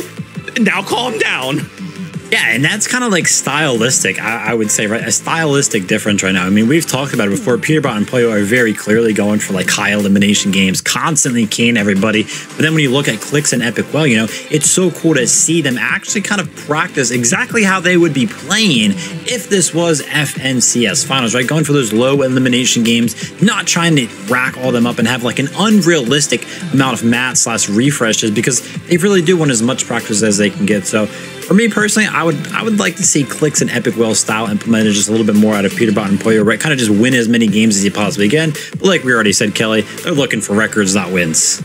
Yeah, definitely. And I love that you're talking about style, because the style of a new duo that I'm really interested in is Kanata and Cooper. I mean, we've seen Kanata's ability to understand what is going on in the early game, use his unique rotations to kind of to his advantage. And now we're seeing that here as well in Major 2, joined by Cooper here. They did a good job holding out high ground. You could see that they had everything set up for them. Okay, mats, obviously an incredible loadout and tons of damage so that they didn't have to worry about Storm Surge. But of course, when you have someone like Clicks and Epic Whale try to steal height from you, well, that's when you have to go into a solo situation like what Cooper happened here. Kanata not able to hold out, but Cooper still doing a pretty good job holding strong to make sure that he made it into at least the top 11. Yeah, I like the refining factor. We talked about them kind of at the beginning, right? And this being not only the one single duo that swapped up, because we've seen many duos change things up, but this is, remember, just week number 1. We're still trying to figure things out, right? We've had Cash Cups to kind of figure out the initial playstyle, but now that we're in Major 2, it's like, okay, what does this actually look like? Where are the areas we need to kind of improve on? And even in just the games we've seen, these guys have really stepped things up. We only have right around 20-ish minutes before the final queue closes here. We had 10 games to play within 3 hours. So we're either going to get all 10 done or hope to play as many of them as possible out with just a handful of time left. How are you guys finding the games so far? Yeah, finding them pretty good. You know, speaking on like last chapter and how this one kind of, or not last chapter, last season, and how this one kind of compares to it, right? We're seeing pretty typical stuff as well. You know, some teams, some duos, when they go down to solos, are trying to go for those like early heal loss, right? Trying to maximize the amount of placements that they're getting. Of course, high ground is pretty dominant again this season. Usually, though, it's going to the team that does have the medallion out of Grimgate, right? That aspect of agility. But as we saw right there, it's not necessarily impossible for a team without it to take home a dub. So yeah, very, very typical, I think, Kelly, like heal offs and then medallions proving to be very, very strong. Yeah, and we've seen a little bit of variety as well, although it does seem to typically go down to the heal off. We've seen teams on the low ground win, teams on the high ground win, and then of course the heal off meta that everyone's such a big fan of. And I love to see that variety. Obviously, this meta is going to evolve and pan itself out once we do get to the grand finals, but it kind of seems like everyone's just playing standard Fortnite right now. Yeah, what kind of began as a little bit chaotic, right? The Peterbot Pollo situation is now a lot more controlled, right? This is kind of the Fortnite we're used to seeing, really thoughtful, methodical play from the players, trying to control as much of that chaos or RNG from game to game as possible. Man, I guess excited, right? With all of these duos kind of really showing up, I'm almost excited to see where they will grow, right? How they will continue to evolve, even just going into next week. Yeah. Yeah, even like that week off, right? We could see a lot of changes kind of happen, not only like in how people are playing. Maybe some people will be very, very confident in how they did in week number 1 and kind of like lay back a little bit and kind of relax. And then some people, of course, will be, oh, it'll be crunch time, right? Maybe you don't have enough points to make it into the upper bracket or semis in general. And we'll see some teams trying extremely hard, probably switching it up as well. And talking about switching it up, what if you switch regions? And we're going to be taking a look at Paco and Mixen. So excited to see how this duo is going to be doing. I cannot wait. Yeah, I mean, we're getting close to getting right back into all of the action. So with a couple games left here, let's say we just have like 2 games we have available to us with 20 minutes. Do we just look for the full, like, let's just try and get like a top 5? Or do you think maybe we just go in, we try and get eliminations, see how far we can make it if we're eliminated? Let's just jump back in really quickly before that queue closes. Like, what do you think is better, worse? What do you think? Yeah, usually one of these last games or some of these last games definitely die off very, very quickly, right? A lot of people going for eliminations and then trying to like back out or go down early, just getting a couple points. So that way they can get into that last game. But you never know if you can get into that last game, so I don't think these players are going to try and drop early. I definitely think they're going to go for the W key, but also be a little safe. Yeah, might as well play it out, right? Might as well. Well, with that, I'm getting word it is, in fact, time to go in on the duo that Kelly mentioned, so let's just jump right back into all the action.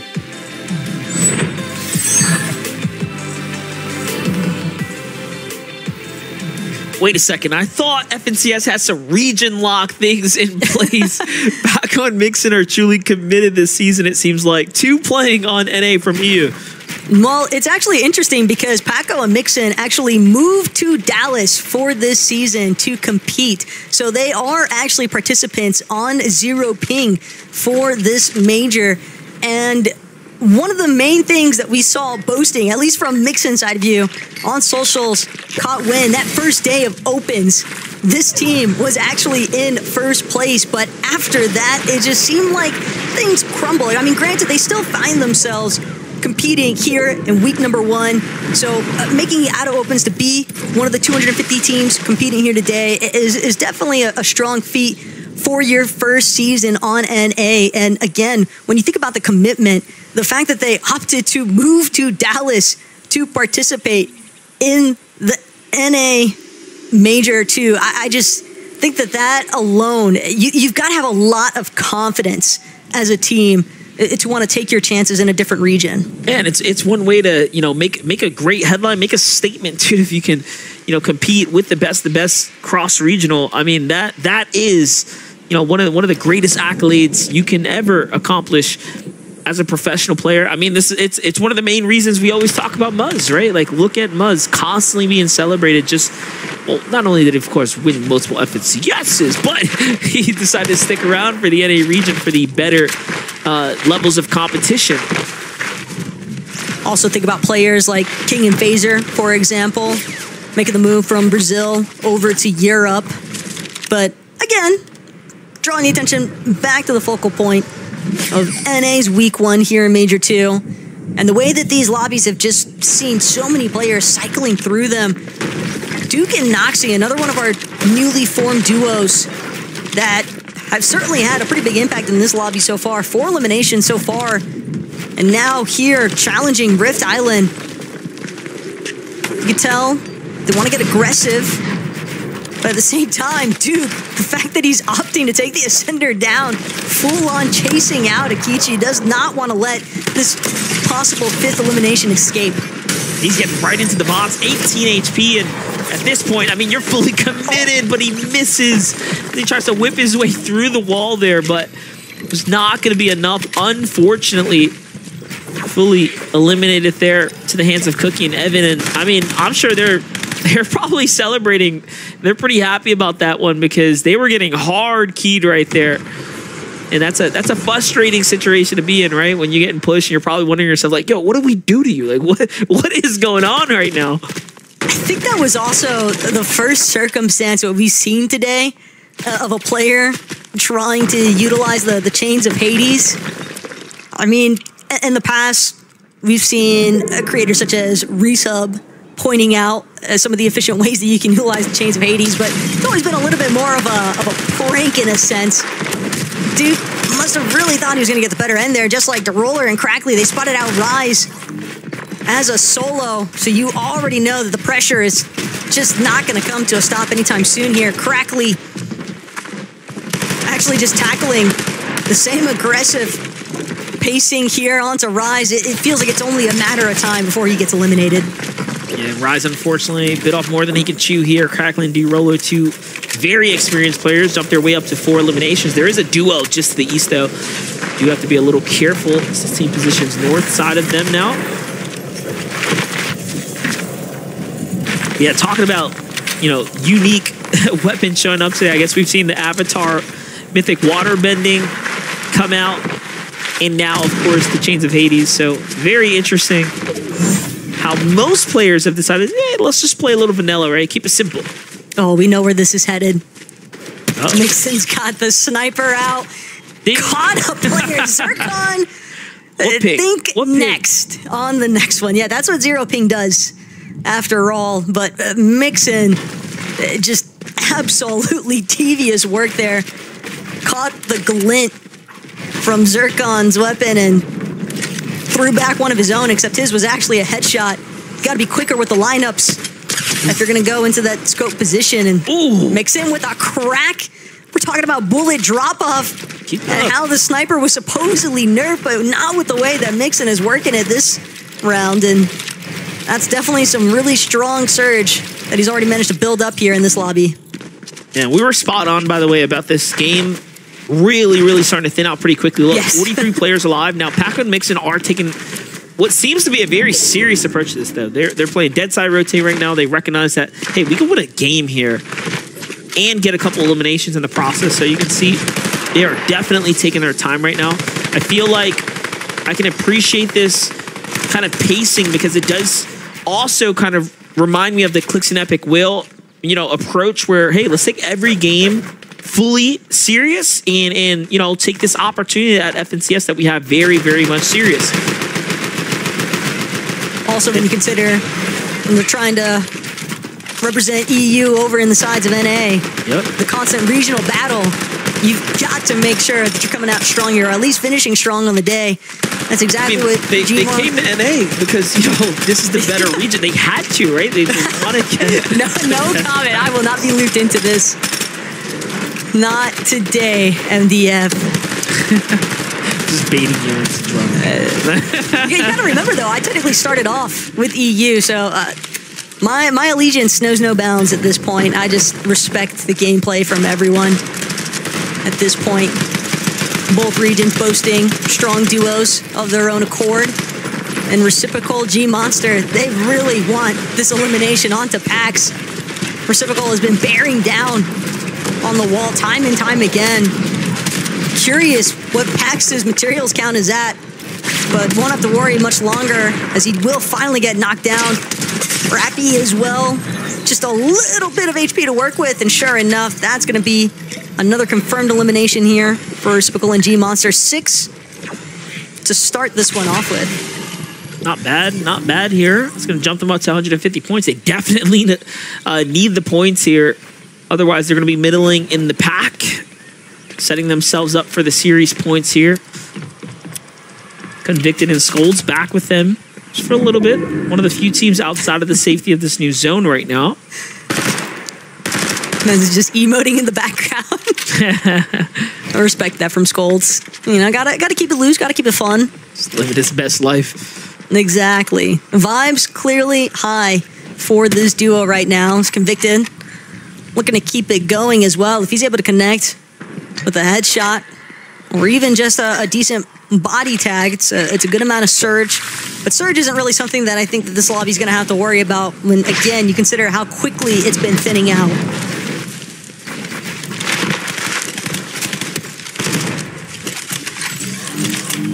Quick hop and a skip, and they're right in safe zone. From here on out, it'll start to simulate more like a stacked end game. So you have about 40 players that are going to be hitting these hard-moving zones here. Everyone's going to be setting up for that big decision here coming shortly. Meanwhile, Vanilla's Convict. Oof, this one's going to go really far.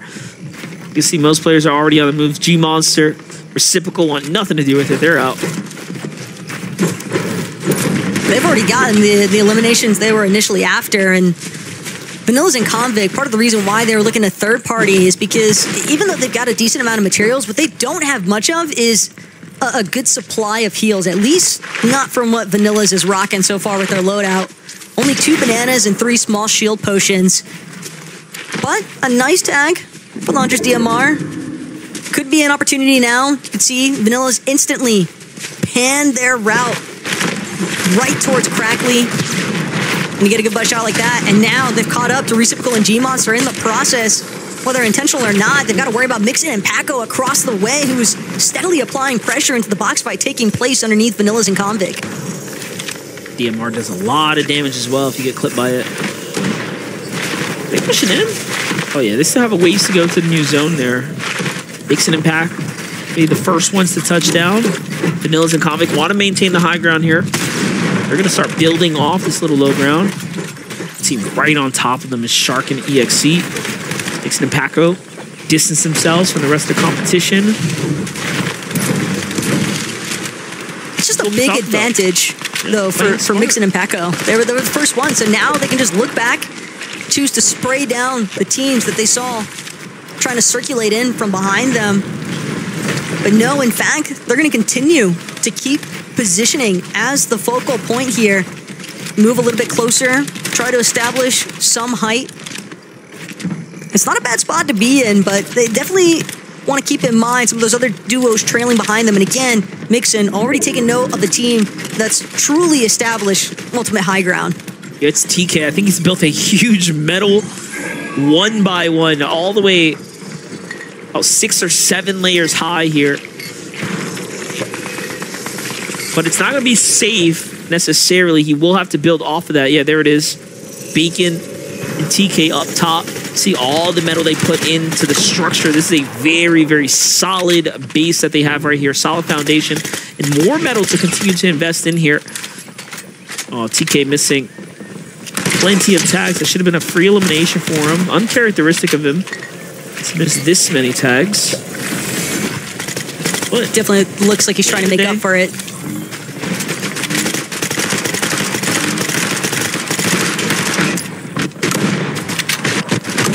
It's gotta be the worst feeling when you're spraying and it's just a cone after cone after cone. you just don't get through it. GG. Let's get back with Mixon though. Okay, he's gonna eat the banana here to go ahead and give him all the HP that he needs, and they go straight for high ground. Look at this. Quick and easy now. The Flowberry Fizz, the extra HP, and now they have high ground with close to 400 metal in Mix's inventory. Reciprocal glances up, sees what's happening. Full boxes here down low. Somehow lost G Money in the process. There it is. Back to back now. A lot of really low material counts though for a good amount of these players we've been spectating so far. Reciprocal, he literally has 0 builds to his name. It's going to be forced to finding a refresh, and he needs it stat. Just breaking through these pre-existing boxes, breaking down these walls, hoping to try and catch somebody off guard, but instead it's going to be G-Monster. Gets taken down first. Convicted though, pays the price here. And a little bit of materials now to work with for Reciprocal as he's going to pick up the mats that G-Money will opt to drop. And again, Reciprocal trying to do what he can, working through the low ground layers. As a solo, though, he's just trying to see if he can catch anybody else off guard. He's got to be careful, but he opens up the wall anyways. He wants to take the fight. Excellent job there onto Quashead. Can he get the finish for the point? Shots are coming in everywhere. 7 HP. Goes for the heal instead. I don't know if I like that play. There it is. He recognizes danger. No builds either. Pickle catches him out and unfortunately could not get the Elim in the process. But Poppy Blast is on fire right now as well. He's on 4 Elims. He's got EXC damaged and pushed into the storm line. High ground free to rain tags from up above, but everyone else now thrown in the blender, in the mix here. Just 7 duos up, so there's a lot of solos still here. Kind of in this combo. So this is lining up to be a potential win here for Paco and Mixon. Be an excellent way to finish week number 1. Establish themselves some good placements, to work their way up the leaderboard, potentially secure a little bit more series points as well. But Poppy Blast, he seems to kind of just be on a layer all his own. Everybody else either playing ultimate low or just up on the high ground there for Mixon and Paco. Banana gonna buy a little bit of time here for Poppy Blast, and it's gonna take use of the mobility. Just managing to squeeze out another elimination off the Thorfinn. And yeah, Poppy Blast has just been on fire, but will finally get shut down here. And sure enough, it's going to be Mixon and Paco striking for their victory royale in the day. Well played, too, as we get right to the final minutes, pretty much, of the queue. Will they have time to queue again? We don't know, but 3 eliminations, a big victory royale. We know that's worth tons of placement points, so either way, getting a win on the North American region, regardless of the stage, right? The qualifier is still a good feeling and a confidence boost. So take a look at how they do it. Mixon and Paco swing around, and the last elimination there goes right into their favor. That's going to surely jump them up a little bit, Taco. Have to expect this much, but I'm more curious about what the analysts are going to let us know as far as how the day is shaped up. That's right, Paco, Mixon get themselves the Victory Royale, and though it's only with 3 elims, it is still a Victory Royale. That is still a ton of placement points. Remember, we're playing for series points over the next few weeks, right? So all of these points, they will absolutely make a difference. But for the duo finding themselves again, at this moment in time, that Victory Royale, it's gonna help, right? It's going to make a difference, especially as you start to energize. If they have time for one more game, they can jump in as quickly as possible. We actually ourselves have one more game, but again, congratulations to the duo. Yeah, shout out to Paco and Mixon, right? There's actually a lot that kind of goes into what they are actually doing this major. I mean, moving to a whole different country to play on a different region. I mean, not only is that uncomfortable in a sentiment, right? You're not used to kind of playing on your own setup. You're going to have to adapt to a whole new setup, but they kind of have to adapt to a whole new region, right? Like kind of how NA plays. What can kind of be their strategy? And honestly, if we take a look at their round 1, right, where they actually came out and won, and everybody, was kind of hitting socials and talking about, oh, they had so low elims, but they still ended up winning. Like, why aren't you guys going for more elims? And honestly, it just seems like they're a placement heavy team, right? They like to play for the end games. And as we just saw in that game right there, even though there's a big difference between round 1 and round 4, they're still kind of, leaning towards that play style, playing for placement and getting low eliminations, which in some regards is really, really impressive, because that just means, Kelly, they're not really finding many refreshes. They're making the most out of the mats that they actually farm throughout the game where they don't even really need them.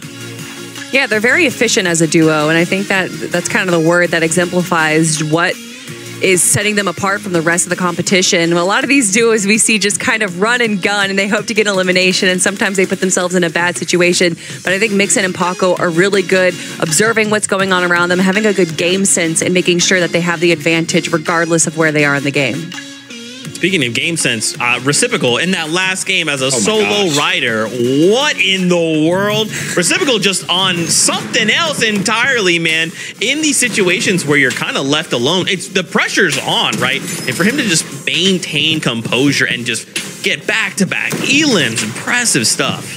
Yeah, huge stuff. I mean, we've seen it time and time again where clutch moments like this kind of make or break some runs in an FNCS. And Reciprocal not only doing this, right, helps them on the leaderboard as it currently stands, but it's like a huge confidence booster, right? Like you kind of have like these moments out there of yourself performing so well.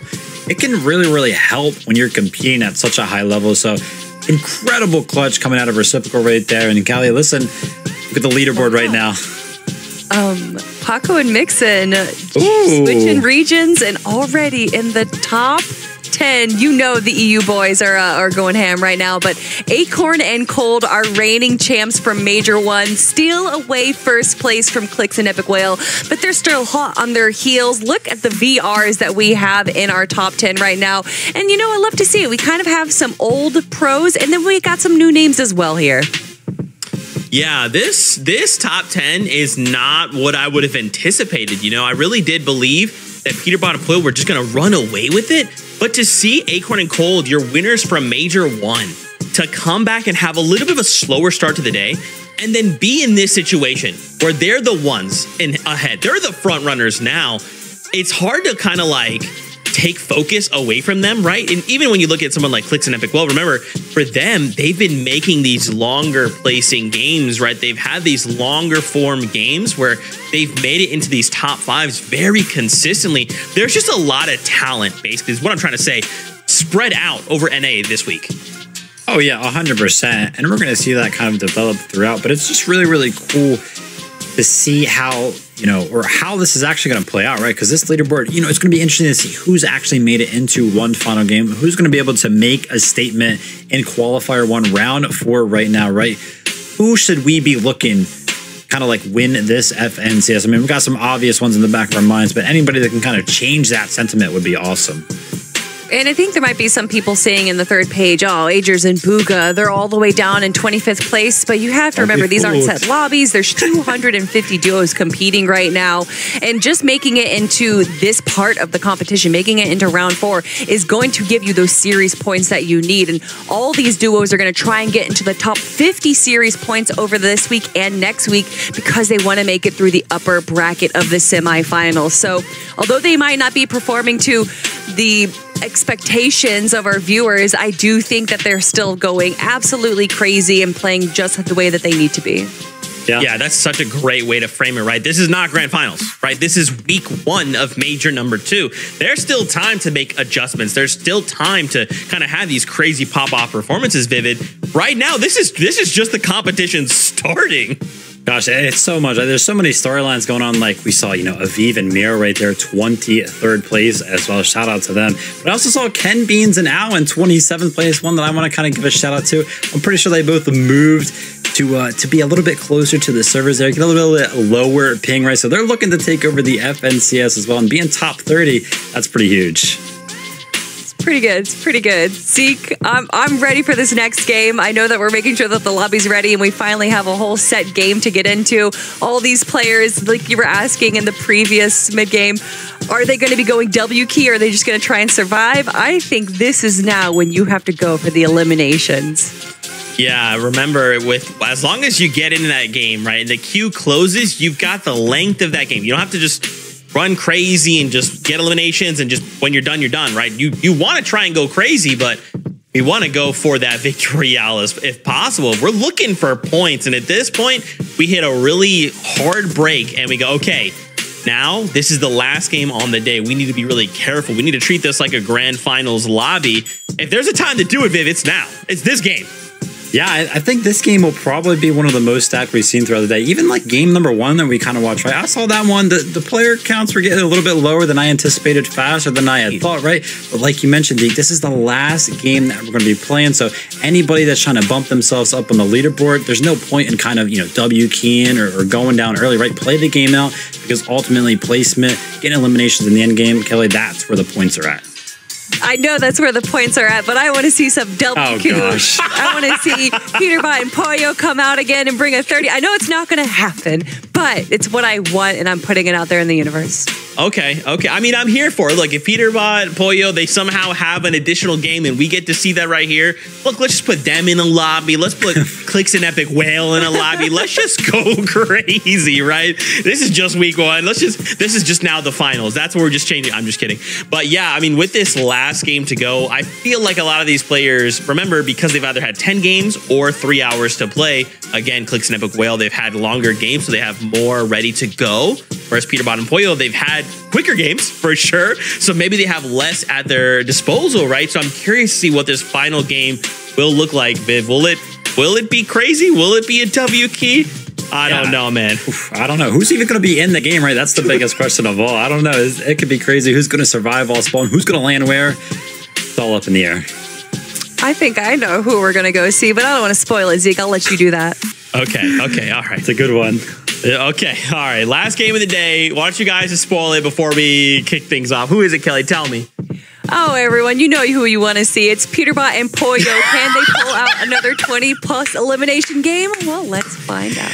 It's time. Send it on in.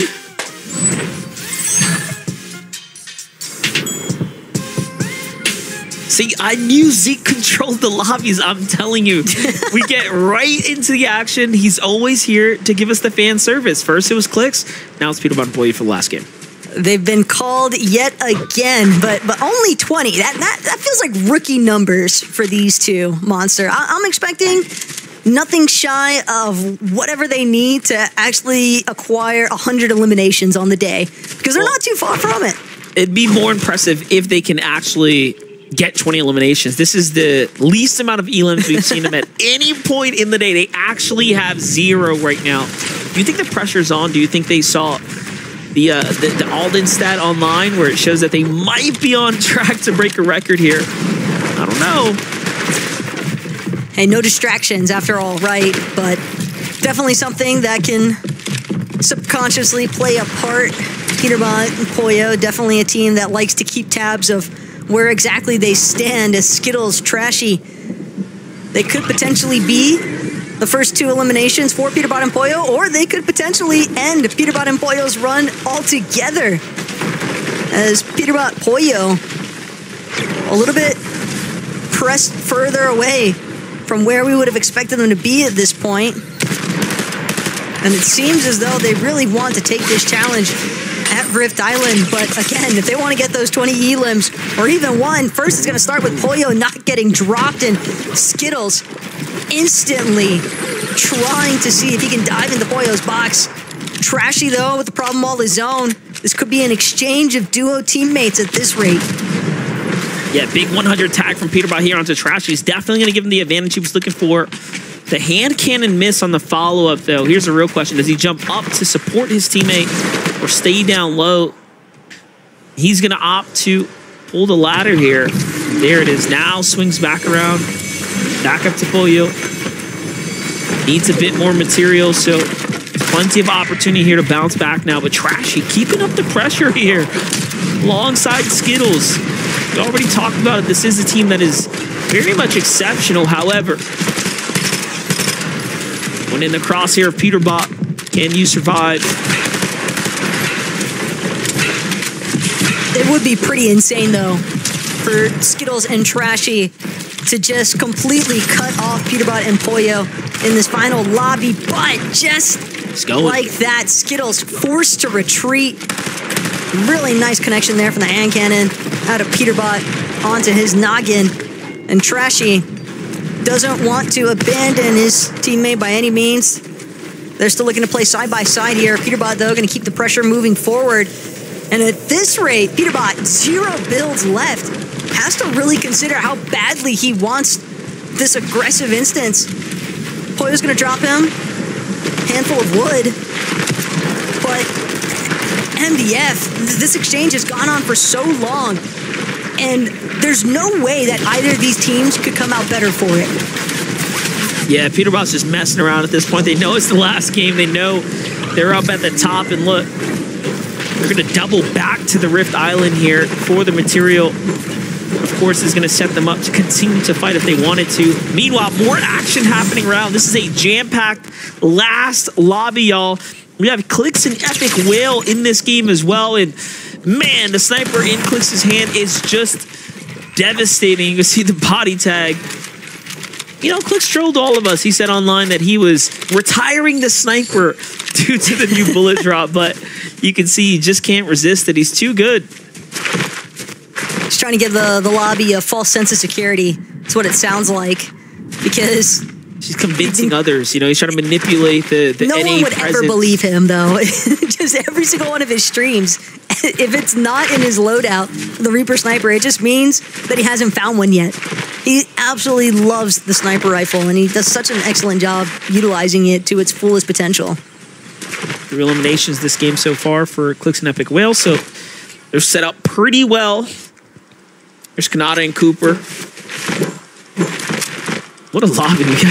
We got ourselves a little stacker here, and honestly, 63 players alive right now is also impressive considering how fast-paced all the games have been today. And even with 2 eliminations, for a moment, Cooper and Kanata were underneath that damage threshold, but sometimes eliminations can be a blessing in disguise. Part gets taken out, and next thing you know, Cooper and Kanata, they're practically 500 above the damage threshold now.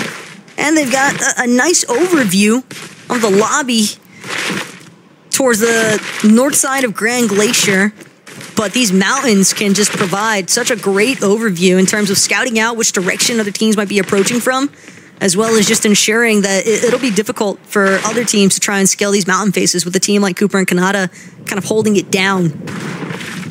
A lot of teams on this outskirts edge right here. Baka and Pars being one of the few having gotten to touch base with them yet today, considering all the lobbies have been rolling through, but 256 points, they're definitely on track for a top 10. If they can break into that 300-point threshold, so this is it. This is a big chance for them to secure tons of series points here, virtually qualifying their way through to one of the seats in the brackets.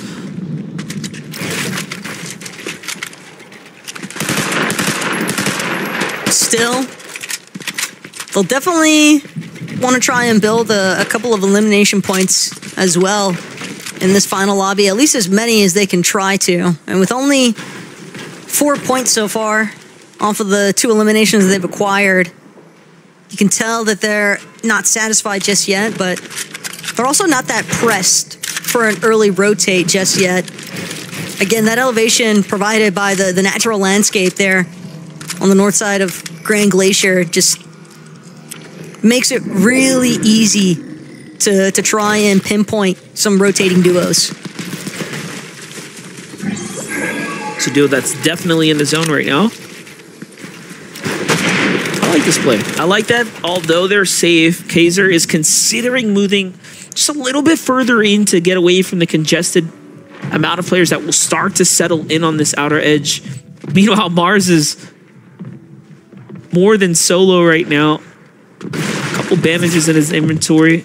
He's decided he might have to play zone out. Teams that were camping on top of him have also backed out too. And I'm gonna go some extra heals for the road now. Just a scavenger at this point, living off of the kitchen supplies. Oh my gosh, they're still fighting. Peterbot and Boy, Okay. look, 0 eliminations. They actually had a chance to break the record. It seems like the pressure that should have been surmountable for this team is now coming up short. Oh, but Peterbot with a monstrous tag here.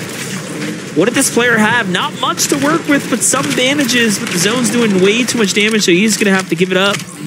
Who has the medallion, though? Oh, was it left behind? Potentially.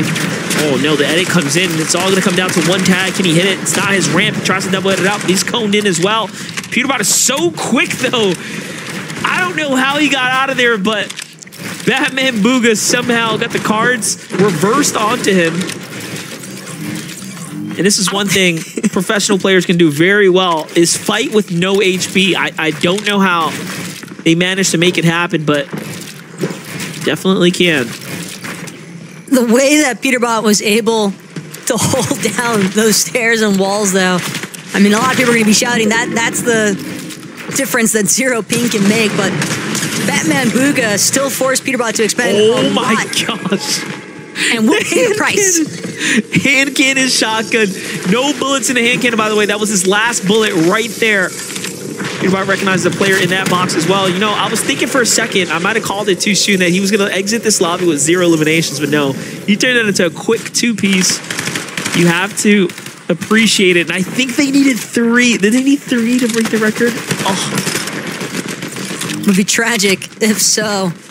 But, hey, still an impressive performance throughout the course of today for week number 1. And yeah, with 3 just shy.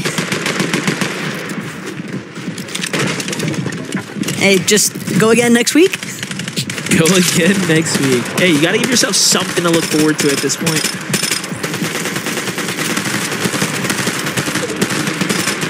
Clicks and Epic just holding up some of these teams towards the bottom side of this hill here, just outside of Reckless Railways. And again, Clicks, Epic, definitely looking relatively well off. But as for Skittles and Trashy, one of the teams that was held up for so long by Peterbot and Pollo, Skittles will at least be able to find another elimination. And the fact that he's managed to outlast Peterbot and Pollo is probably his ultimate trump card at this point. But with no heals, he's full shambles. Something to consider, right? Skittles and Trashy, veteran players, right?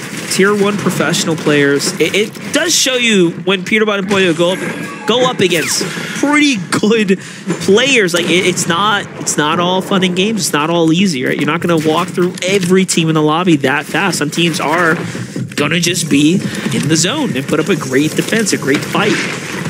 So if that's any indicator of, you know, what finals can play out as, I mean, finals is that's what every duo is gonna consist of, right? Like really, really top tiers.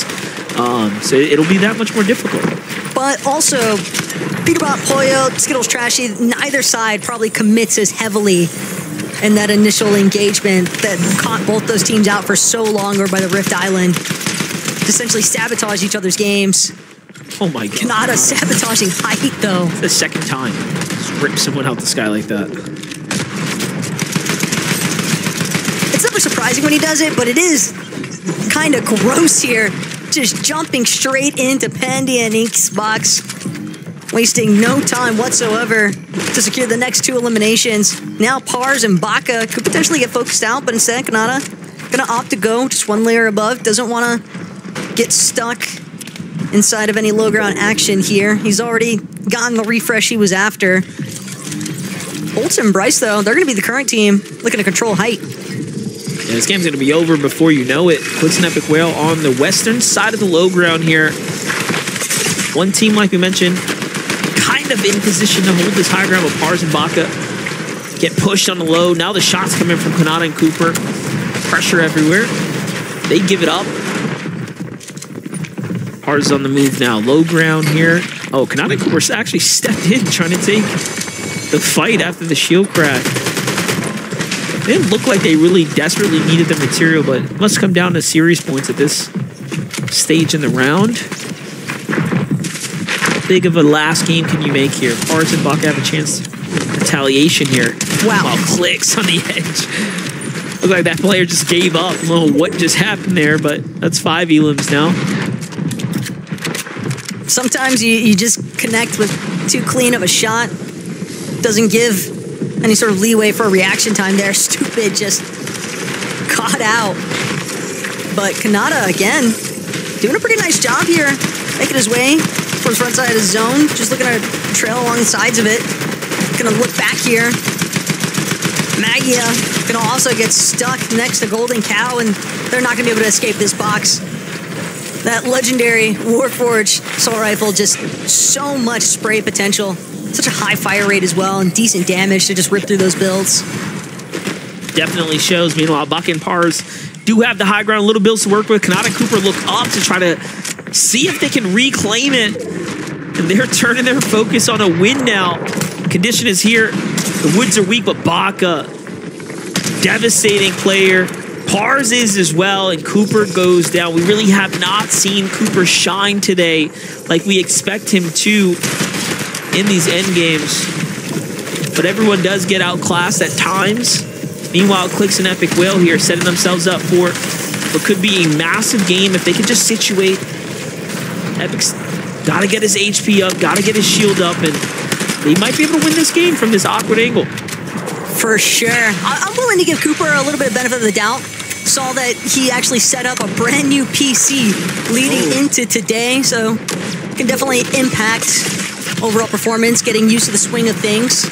Cirque, on the other hand, just immediately ripped through by Flicks. Kanata still trying to hold it down, 6 eliminations. Tarping through this secondary height.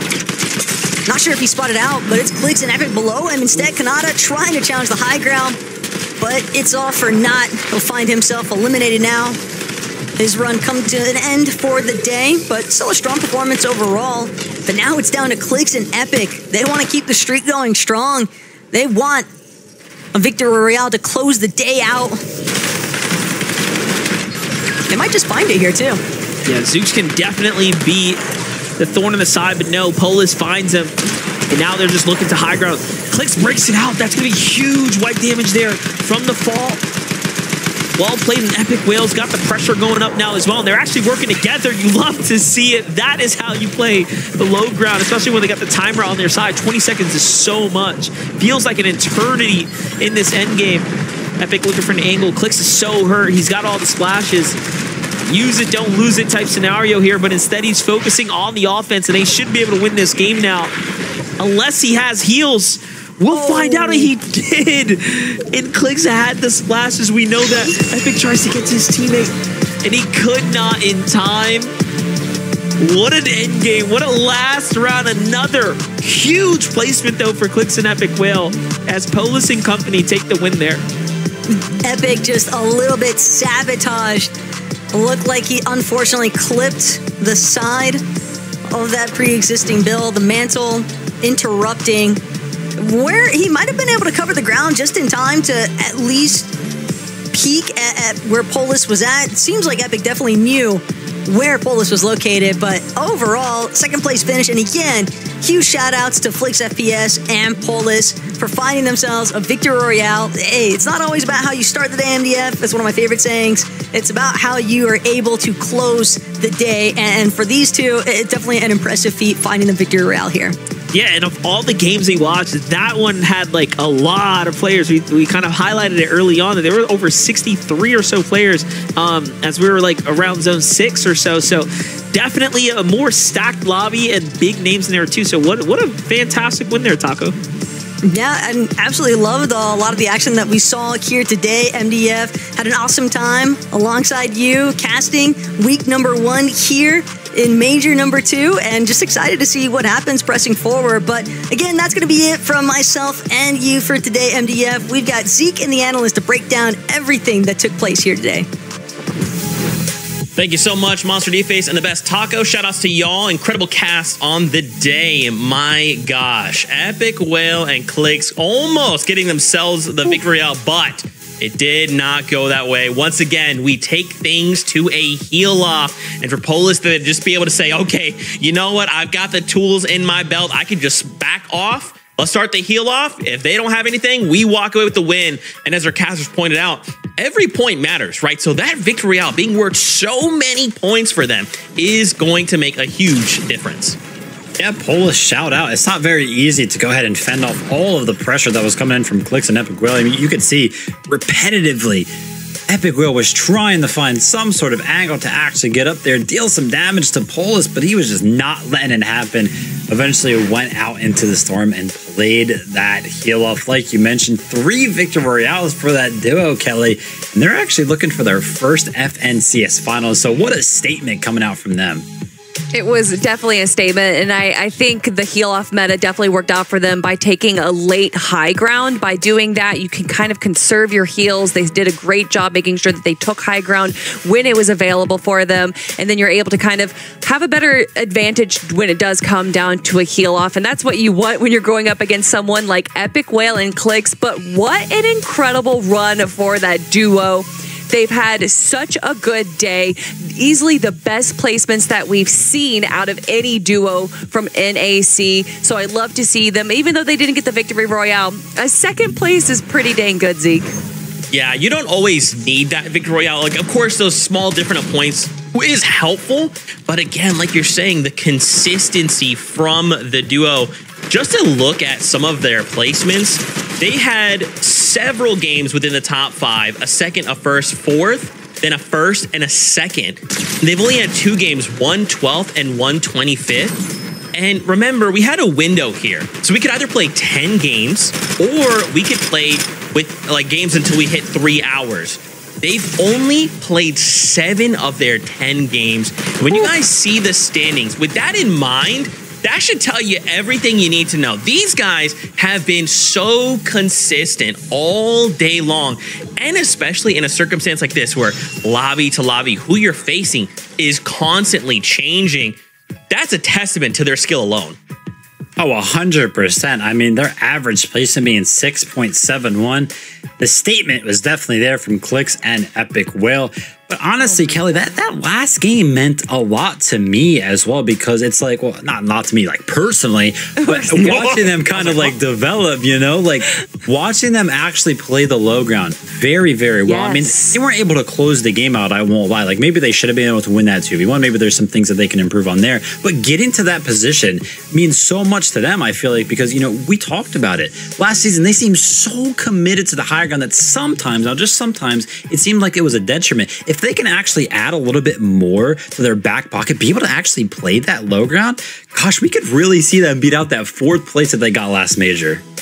Yeah, it's so funny to see a team that did incredibly well in Major 1 improve so much in such a short amount of time. You can really see them evolving as a duo. So you love to see it. And with that evolution, we see them currently in 1st place. Congratulations to the Big Clicks. And of course, FaZe's Epic Whale taking the first open qualifiers here for Major 2. And we also have some other big names up here. Acorn and Cold are reigning champs, currently sitting in 3rd place. Skittles and Trashy in 5th. But I do want to talk about Peterbot and Poyo. 84 eliminations, and we got to see them in that last game. All they needed to tie the most amount of eliminations in all of the regions was 3, and they only got 2. It looks like OCE is going to be walking away with the most amount of eliminations for a duo, and that's going to be Resign's duo. But I mean, Peterbot and Pollo, what a polarizing performance we saw from the early part of this open qualifier to the end game. Yeah, they definitely stole the show, I would say, for sure. I mean, definitely slowed down towards the end of things, but their play style, it's so hard to continuously do. I mean, we are in an FNCS lobbies, right? Round 4, top 250 duos on the region. Eventually, you're going to run out of gas, right? Eventually, you're going to run into somebody who can kind of just take it to you, but still, the highlight reel that we were able to watch throughout the day, incredible stuff. And I mean, coming into today, everybody was like, yeah, they're winning FNCS. And honestly, after some of the performances that we saw in some of those games, it looks like they just might do that, Zeke. Yeah, absolutely. Just the talent we've gotten to see today. And really quickly, I just wanted to double back to the team in second place. It was Flix. It was Polis. And the only thing I wanted to point out, right, they ended in second, which is huge. But off of that single game, they climbed 9 whole places to find themselves in that second place, right? That's what these Victory Royales can do. And just think, again, we're playing for series points. So now after today, coming in or ending the day in second place, that is going to net them so many series points. So it's not over until it's over. Congratulations to them. Man, this is just week number 1. We're already seeing people and these duels kind of change and evolve game to game. I'm almost excited or I am excited rather, for week number 2. How much more could we see these duels evolve in just this next week? Yeah, that'll be the question, right? How good do they really need to get to prepare themselves for semifinals, get into finals, right? That's where everything kind of starts to kick up. I mean, listen, we're talking about how Clix and Epic Well can kind of improve, so I wouldn't be surprised if some of these other teams try to do the exact same thing, right? Try to add a little bit more to their back pocket. They can kind of rely on getting into some of these end games. Honestly, though, I would say that the surprise for me on the day, though, Kelly, was I didn't really feel like we saw a lot of teams when they got that aspect of agility really be able to control high ground or be able to take it as easily as I may have seen, right? So it seemed like sometimes there's a big question mark as to who actually had it or why they weren't on height.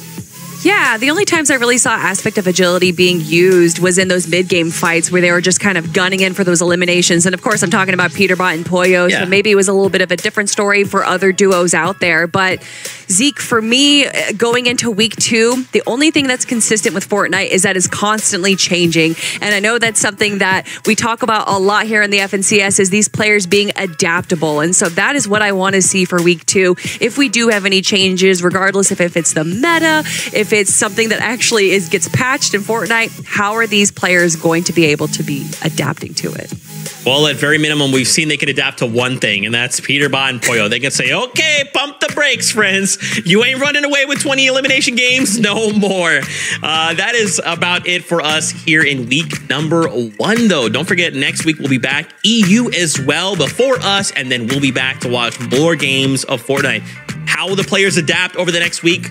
Well, you have to tune in next weekend to find out. As always, we love you. Keep yourself safe. We'll see you on that battle bus. Beep, beep. Beep.